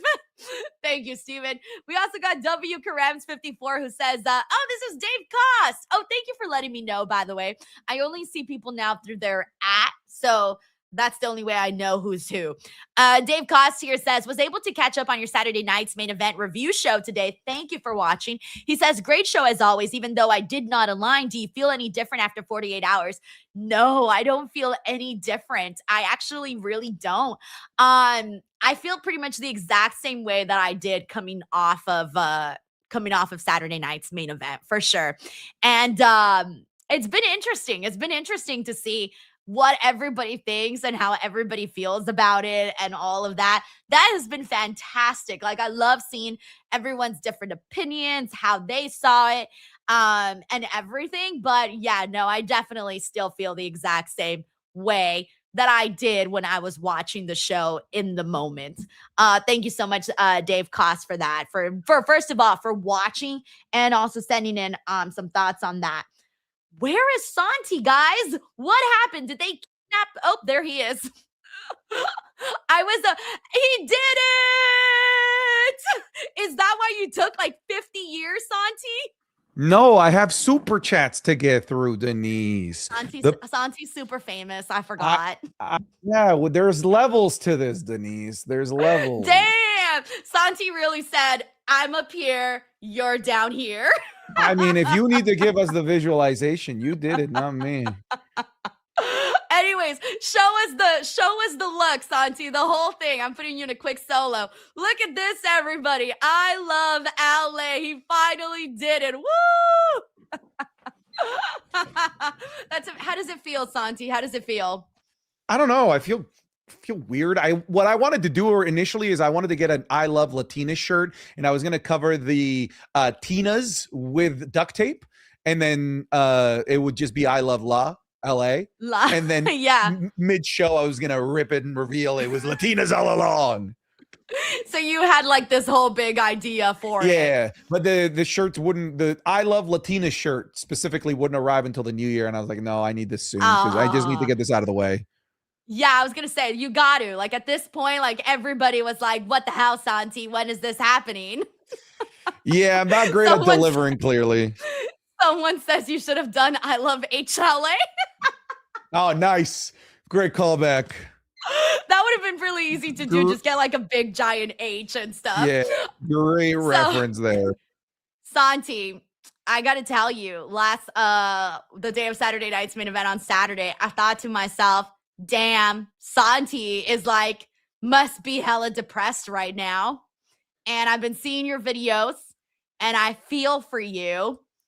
Damn, how are you feeling now, Monday, the day after, and also seeing Gunther rub it in? Okay, so I'm still really bummed out about it. Obviously, like seeing my dude John Cena tap out is one of the most heartbreaking things that you can see. I'm mad, I'm angry, but if you watch today's video, which I think was a curveball for everybody, I put it at my number 4 or number 5 best John Cena retirement tour match, because at the end of the day, even though I hate it and I'm angry and I'm upset, it made me feel something. That is, of all of the matches in the retirement tour, it is the match that elicited an emotional reaction out of me. And that means it was successful at the very least in that regard. It's weird because people think that because I hated what happened to Cena, that I must have hated the match, which is just not technically necessarily correlated. I thought the match was great. I thought the follow-up was brilliant, which I'm sure we'll talk about here in more depth at the show, but doesn't change the fact that I'm sad and upset and angry about it. See, here's the thing, Santi, is that the powers that be, they're going to watch your video and they're going to be like, damn, Santi put it at number 4, so what we did was right. And then they're going to continue doing bullshit like that over and over and over because Santi put it at number 4. I'm mad that you did this. Hey, I think that's what they were gunning for. They wanted mad and they got mad. And I mean, I don't think that, again, this is talking from the selfish point of view of what I wanted. I wanted a party. I wanted to celebrate Cena's retirement. Instead, what we got was being forced to mourn Cena's career. I don't even know if you guys were, yeah. That look, I've said this before. I'm not like a big ass John Cena fan the way that you are, Santi. Like, I'm just your average fan. And when I saw what went down, I thought, damn, I felt so bad that at the final moments, people were chanting bullshit instead of John Cena having that glorious moment of the fans being like, oh, no, instead they were chanting. That was so messed up, man. I don't know. I thought who do you blame? Messed up. Who do you blame? Do you blame the fans in attendance? It's not like the fans in attendance went in with the mission of yelling bullshit. What they're reacting to is what they were given. And if that's the visceral, instant reaction that the fans are eliciting, then you have to look at who generated that reaction, and that's WWE. Exactly. No, that's exactly how I felt. I'm like, I'm glad that the fans are saying how they felt, but it sucks that it was set up that way for John Cena to have that moment. He got that Raw moment robbed of him for him. He only had one moment to have that crowd admiration, and it was robbed from him. It was taken. What I'll say this, what I think is the bigger of the travesties here, and to maybe expand on your point of the point being robbed from him, is I hate that the narrative was all about Triple H. Exactly. I really did not like that. I did not like Triple H laughing his ass off in the ring. Exactly. I did not like that. He knows he did something to us to generate that reaction, and him laughing about it in that moment when it's supposed to be about Cena kind of shifts it to try to, and whether it's intentional or not, makes the reaction go towards him and himself. So there's a lot of things to critique. It is a very polarizing decision, and when a polarizing decision happens in the internet wrestling community, there is like almost like civil war that breaks out. I'm of the mind that you can feel however it is that you want to feel. I'm angry, sad, and upset about it, even though I thought that the match was really, really good. I was on the edge of my seat. The dread, the fear, the miasma of the thought of Cena being forced to submit worked. I just didn't think that they would have him submit. I thought that just the drama of it was really good, except they ended up actually doing it. If you think it's a great idea and you're happy because this is going to push Gunther to the moon, amazing. I don't disagree with you. I think that this is, and I said this in my review, that I think that everything that went down with Cena is a really rare situation where everyone is just right. But I say that because at the end of the day, art is subjective and this is entertainment. And you can take the thing that they gave you and interpret it in a certain way. Like, what's funny is that people are interpreting John Cena's smile to mean something when you don't know what the fuck it means. Oh, it means that he's ready to let go and let the weight of the WWE off his shoulders finally. Oh, it means that he's proud of Gunther for not giving up on the sleeper hold. So he's now going to give up in honor of Gunther. You don't know what the fuck it means. That's what art is. You interpret it in a certain way. But what's infuriating about wrestling fans is that they take their own interpretation and try to feed it to everyone as fact and try to make everyone sound like they're fucking stupid if they don't have that same interpretation. That's the problem with the wrestling community and the way all of this is going. That's exactly why, even though I'm starting to feel like when I saw the reactions that people were having, I was like, yo, am I in the minority here that I'm upset about what went down? And I felt like I had to really break it down because, again, to me, it was not the John Cena loss. It was him tapping out that way. That was the part that I was like, yo, you guys really did this to John Cena. And yes, at the end of the night, it was all about Triple H. And that to me was insane. Like, I would have never thought that that's what we would be talking about at the end of John Cena's matchup. So yes, this is kind of like, this is taking me back to WrestleMania 39 when everybody was arguing about Roman Reigns defeating Cody Rhodes and not defeating Cody Rhodes and that whole thing. And I feel like ever since that happened, I think that's why they did this again. They wanted to have the fans be upset the way that they were with Roman and Cody. But the difference between Roman and Cody is they got a chance to do it again. This is it for John Cena. There's no doing it again. That's it. It's done. It's over. And there's no getting it back, right? I felt bad. I didn't love it. I feel like yes, you're right. This is subjective. We always talk about that all the time. But yeah, I'm definitely sticking with my feeling of how I felt about it when that moment happened. And I was like, I did not like this. And I'm like, yo, I'm not even like a big John Cena fan. And I was insulted by this. I was like, bro, how could they do that to John? Like he did so much, man. Like, he's been so respectful of WWE. You name it, he's done it. And crazy. But let me ask you a question, Santi. Do you regret going or do you not regret going? No, I love that I was there. I love that I got to be part of that atmosphere. I liked being part of the atmosphere of an angry crowd. I've never been in that before. I've always been in the atmosphere of either a crowd that's pretty nonchalant or in the atmosphere of a crowd that's really hyped and loving what they see. I that was new for me. Being in a crowd that was like upset, angry, saying all kinds of swear words and profanity. I'm like, yo, this is fucking new for me. I'm kind of glad that I came in, that I got to experience this firsthand. My vlog will come out. You guys will see my reactions and stuff. I was not one of the people chanting "fuck you, Hunter," or like I was not one of those people. He was well behaved. Dude, people are blaming me for starting the "leave the jorts" chant because it came from my section and it was a guy beside me. It was not me. I did not start the "leave the jorts." Oh no, I can't believe it. Oh my God. All right, well, that's going to be fun to see what the atmosphere was like. All right, let's see what everybody's saying. We got Luis A. Mendes here who says, not sure if WWE will do this, but seeing how Becky Lynch is putting over the ref, Jessica Carr, I kind of want to see a match between both of them. I've seen a couple of people sort of speculate this. I don't really know what's going on with that. Santi, you're nodding your head. Why is that? I'm nodding my head because how long have they been teasing Nick Aldis versus X-Person? They're not going to do it.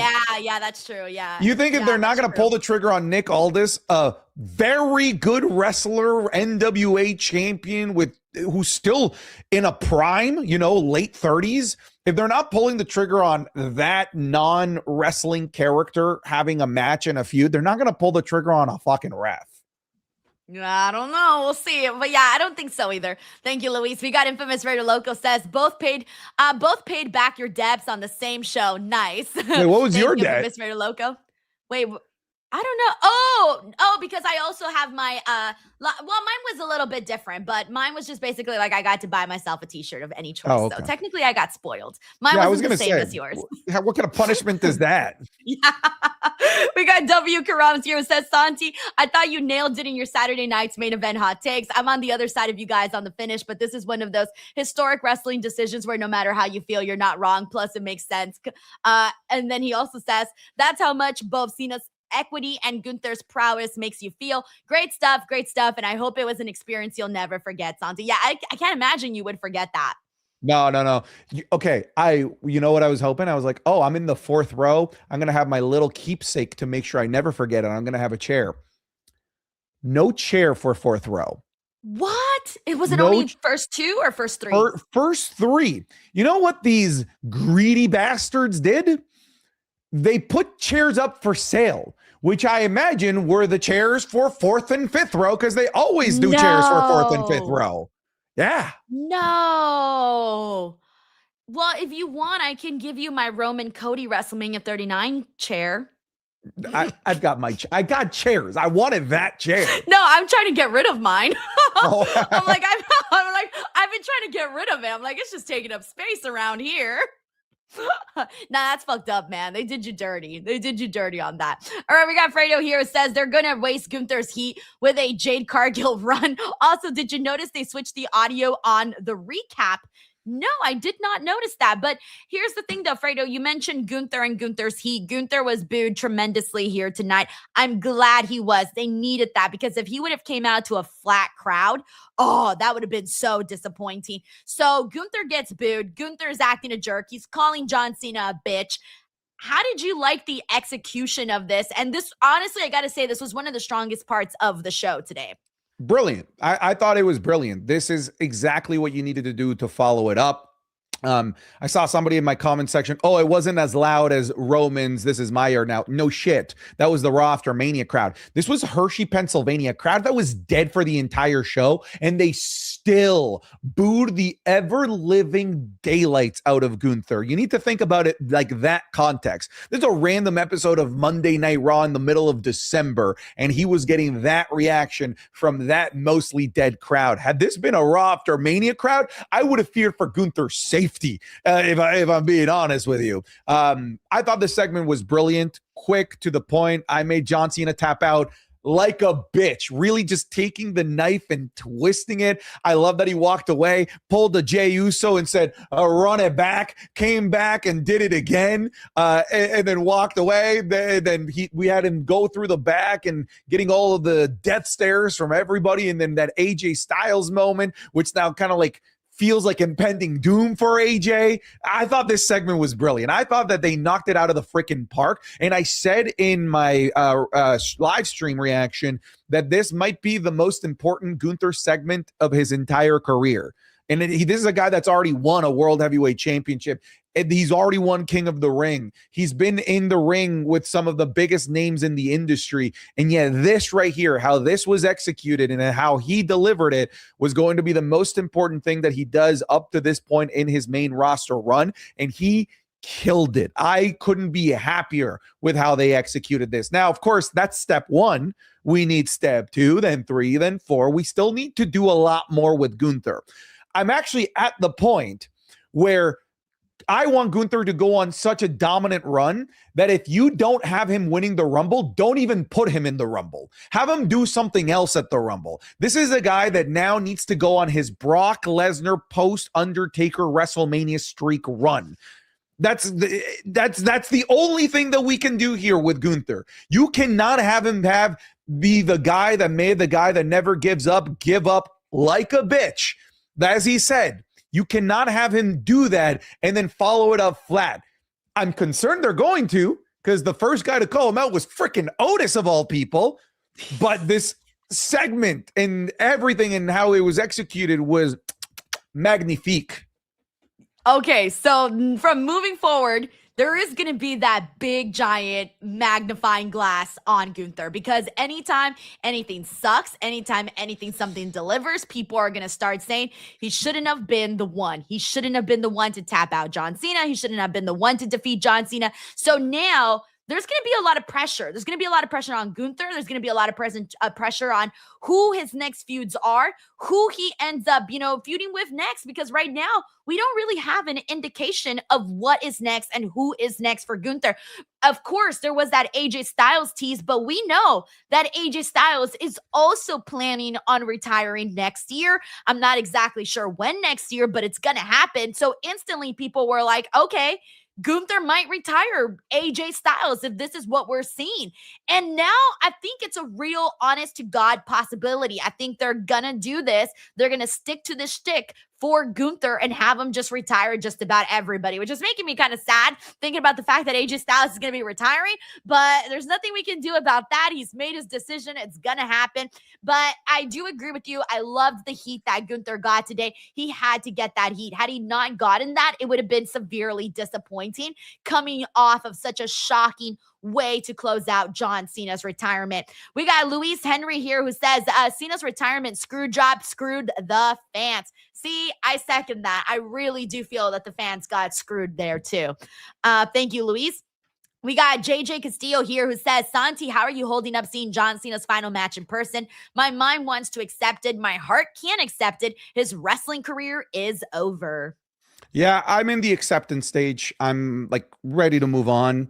I think I am in a very fortunate position that a lot of fans aren't in that I get to speak my emotions out loud and have a board to bounce off of in my viewership. So I've been able to get my emotions out. I've been able to talk it through. And now that I've been doing that the last couple of days, I'm like, okay, I think I'm good to move on now. But most fans don't get that. It is my therapy. My post-show review where I walk to the hotel just disheveled, sad, and angry and tired. That's about as raw and as emotional and as real as Santi gets. Damn, Santi. Yeah, I felt so bad. Right away, I thought about you in the 4th row, and I was like, damn, little heart just breaking right there.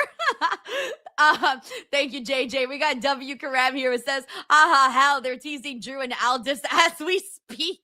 Oh, my God. We also got Bob Ross Jr. here who says, someone did a butt comparison to prove the Masked Man was theory. They were right, but at what cost? I forgot that they did the butt theory. Oh, yeah. That's so I think I brought this up to you that people were CSI cross-analyzing all of the asses on the main roster. Insane. Thank you, Bob. We got Soul Killer here who says Theory looks like a cancer patient on meth. What? That's Jesus crazy. Christ, bro. Oh my God. So, okay, let's talk about Austin Theory because that was the biggest That's one of those super chats you read in your head first before you read it out loud. Okay, so let me tell you something, Santi. This is really bad, but like I read the super chats on the spot. And Yeah. every time I get a super chat like that, I tell myself, you know what, Denise, stop doing that. Oh, that stop happens to me doing like that. once a stream. Like once a stream. Right? Like, don't you get mad at yourself? You're like, I should have like done my due diligence. Yep. No, it happens to me every single stream where I just read something completely out of fucking pocket that I'm like, probably should have read that in my head before I said it out loud. Well, thanks. And just thank you, Soul Killer. You just did it to me, bro. All right. So let's get into what we got here with Austin Theory. So Austin Theory has officially been revealed as the Masked Man. Really no surprise there. But I gotta say, Austin Theory looked good with the shaved head and everything. You know, at first I looked at him and I'm like, why the hell does this look like Eminem? This looks like Eminem in a mask. And then I thought, yo, this also kind of looks like The Miz. They better not pull off some shit like that. That kind of looked like The Miz. At first I was like, whoa. I think, is it going to be like The Miz? The eyes. And then when he finally took off the mask, I was like, oh shit, he kind of looks really cool. And he also kind of looks a little bit like Daniel Garcia. I thought that afterwards as well. But you know what? I know that I'm not necessarily like over the moon excited about it. It didn't garner that kind of reaction, but I'm really hopeful here for Austin Theory because this is it, Santi. Like, this is the biggest thing that they've ever done for him. And if they drop the ball or if he drops the ball, if any ball is dropped here, I don't know what the future will hold for him because they gave him such a big, massive spot. His storyline, it impacted War Games. Like, this is huge. So it has to work and he has to deliver it. And then also the writing and the creative also has to deliver on this end. How did you feel about everything? I think the reveal of it being Austin Theory and the reaction that we got from the crowd, albeit not the hottest crowd of the night, I think really cemented the thing that I said over the last couple of weeks. One of the reasons why I felt they didn't reveal the Masked Man was because it was going to be somebody that wasn't, the biggest star ever. So it would have been a bit of an underwhelming way to end War Games. And I think that those thoughts have been confirmed with how the reaction to it was in the arena and with it being Austin Theory. I agree with you. I think that we are in sink or swim territory with Austin Theory. This is not the first time that Austin Theory has gotten something big, right? Like this guy got pushed to beat John Cena at WrestleMania 39, Money in the Bank, United States Championships, the egg, right? Being part of that, the Vince McMahon segment at WrestleMania 38 with Stone Cold Steve Austin and Pat McAfee. So this guy has gotten spotlights before. And even when he's gotten those spotlights, it's never really materialized. But he's gotten these spotlights when he was like 24, 25. We're kind of reaching that point now where we should be expecting a more mature, ready for the spotlight Austin Theory at 28 years old. But because he's gotten so many chances at big things already, I think we're looking at the last up at bat. If this doesn't work, then I don't know what else could work, right? We're looking about a storyline that, like you said, Impact of War Games is dealing with Punk, probably by proxy dealing with Seth Rollins, with Paul Heyman, the guys from The Vision, maybe Rey Mysterio. Like, there are so many big names now that are attached to Austin Theory that if this fails, there's just nowhere else for Austin Theory to go and to pivot to. Yeah, I'm actually surprised because at first I thought that Triple H probably wasn't as keen on Austin Theory as Vince McMahon was. And I remember like when Triple H took over, it felt like it showed in the booking of, oh, he doesn't probably see Austin Theory the same way that Vince does. And now that they've given him this big spot, I'm thinking, like, I wonder what changed. Like, what changed that they finally decided to put Austin Theory in this type of spot, in this pedestal on the show, because this is a huge move considering that he's just been there floating around on the Raw roster for several years at this point. And it didn't really feel like he was one of Triple H's favorites instantly when Triple H took over on creative. So I do think all of that wow, I hope this works out for Theory. I'm rooting for him. I'm excited for him to be part of the Vision, so we'll see what happens. We got Bob Ross Jr. here who says, first Gunther retired the face of WCW, then the face of WWE, and now he's going to retire the face of TNA. Hell, he might retire Lesnar, the former face of UFC. Dude, imagine they do something like that. That's kind of really, really great analysis. The face of WCW, the face of WWE, and the face of TNA. Fuck. Bob Ross, I'm completely stealing that analysis for my YouTube video and giving you no credit. Damn, Bob's going to be watching like this. That son of a bitch, Santi. Damn, Bob. Alrighty, thank you so much for the super chat. And yes, great analysis. We got W. Karam here who says, question for you. I'm a huge Gunther fan. Do you think how the individual fan feels about Gunther, the performer, correlates with how they feel about the finish? No, definitely not, because I'm a big Gunther fan too. I love Gunther, and I was like, what the fuck is this? And I love Gunther. Like, I feel like I have to say that 500 times, because I feel like when you say you don't like something, people just automatically assume you hate everybody involved. No, I'm a Gunther fan, bro. And even then, I still got to disagree. So I don't think that was what did it. Like, anybody would have been in those shoes, I think we would have thought the exact same thing. Agreed.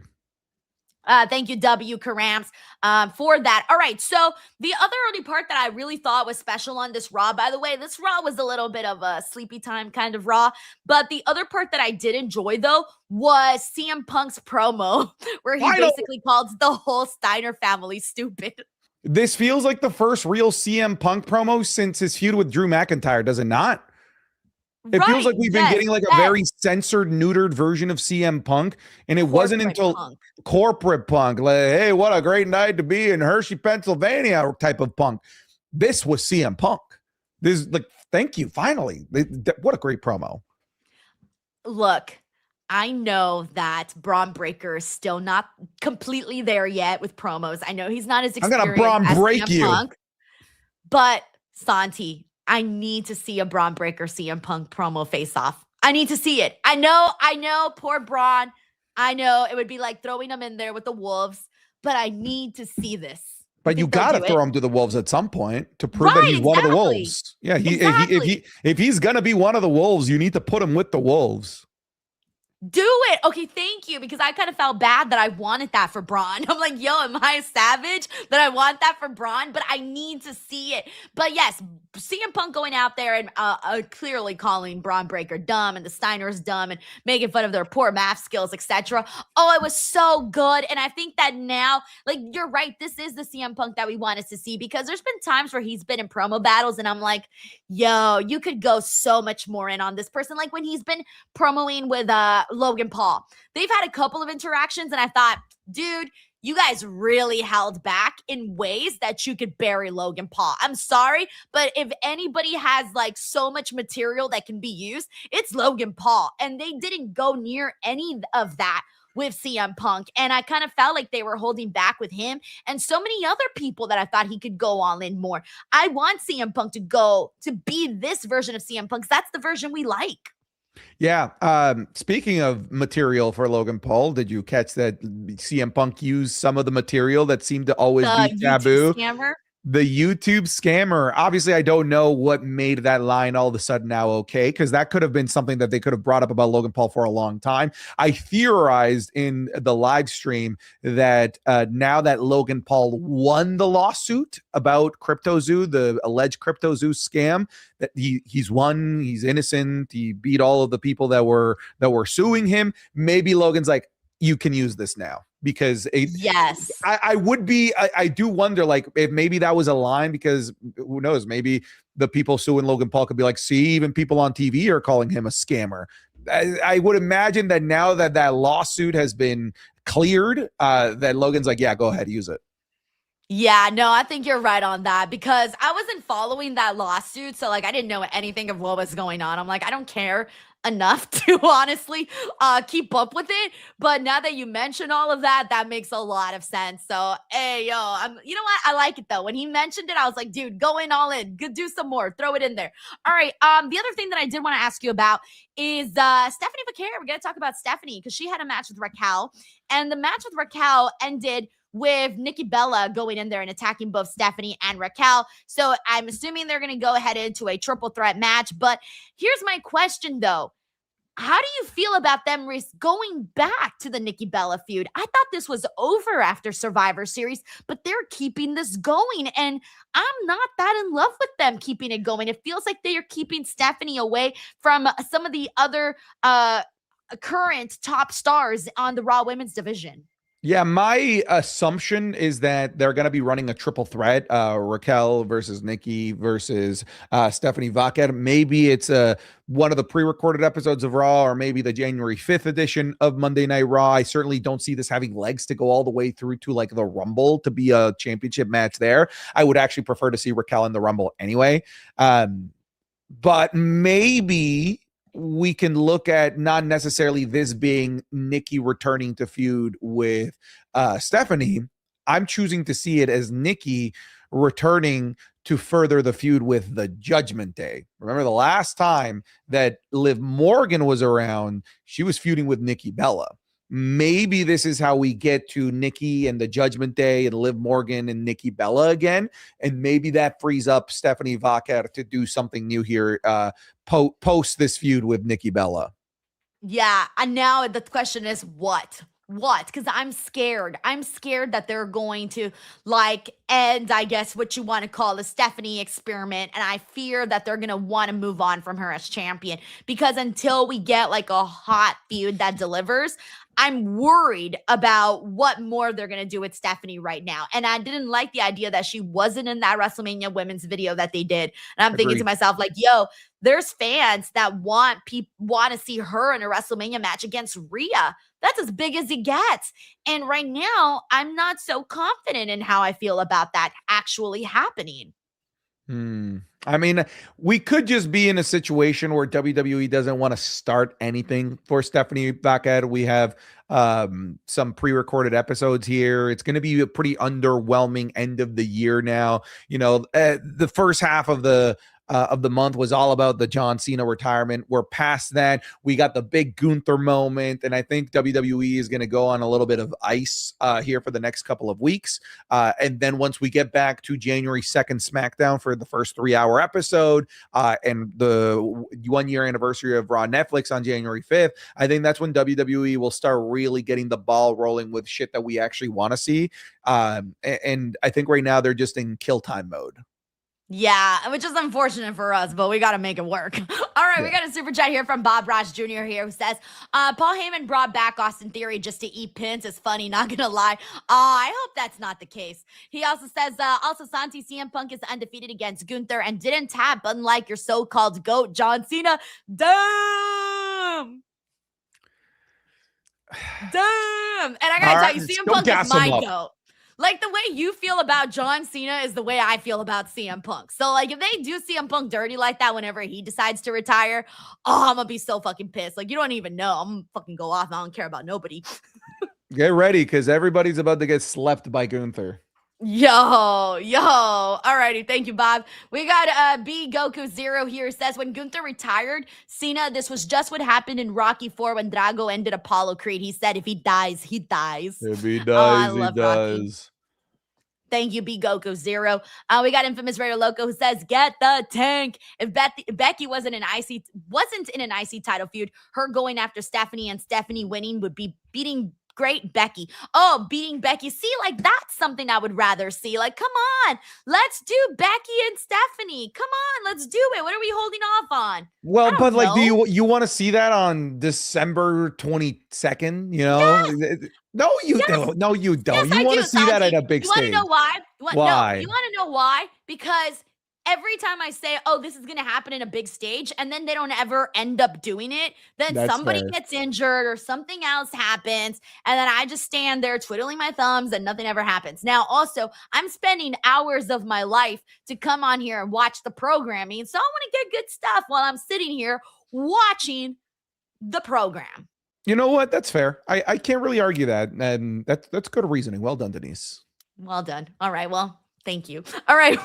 That is it for us here today, guys. That was the Raw Post Show. I want to thank everybody for tuning in, as always, for your support with the Raw Post Show. Thank you kindly. Santi, tell the people where they can go watch all of your content. You can find me over on youtube.com/Mr. Santizap, posting there every single day. We've been talking a lot about John Cena and his retirement. My most recent video was ranking every John Cena retirement tour match. 35 minutes for you to kill if you want to go watch that video. But that's it for me. Yeah, go check out the YouTube. Alrighty, guys. As for me, same thing, youtube.com/Denise Salcedo. Daily pro wrestling content, a little bit of everything sprinkled in there. All social medias @_Denise Salcedo. Thank you guys so much, and we'll catch you guys on the next one. Bye, everybody.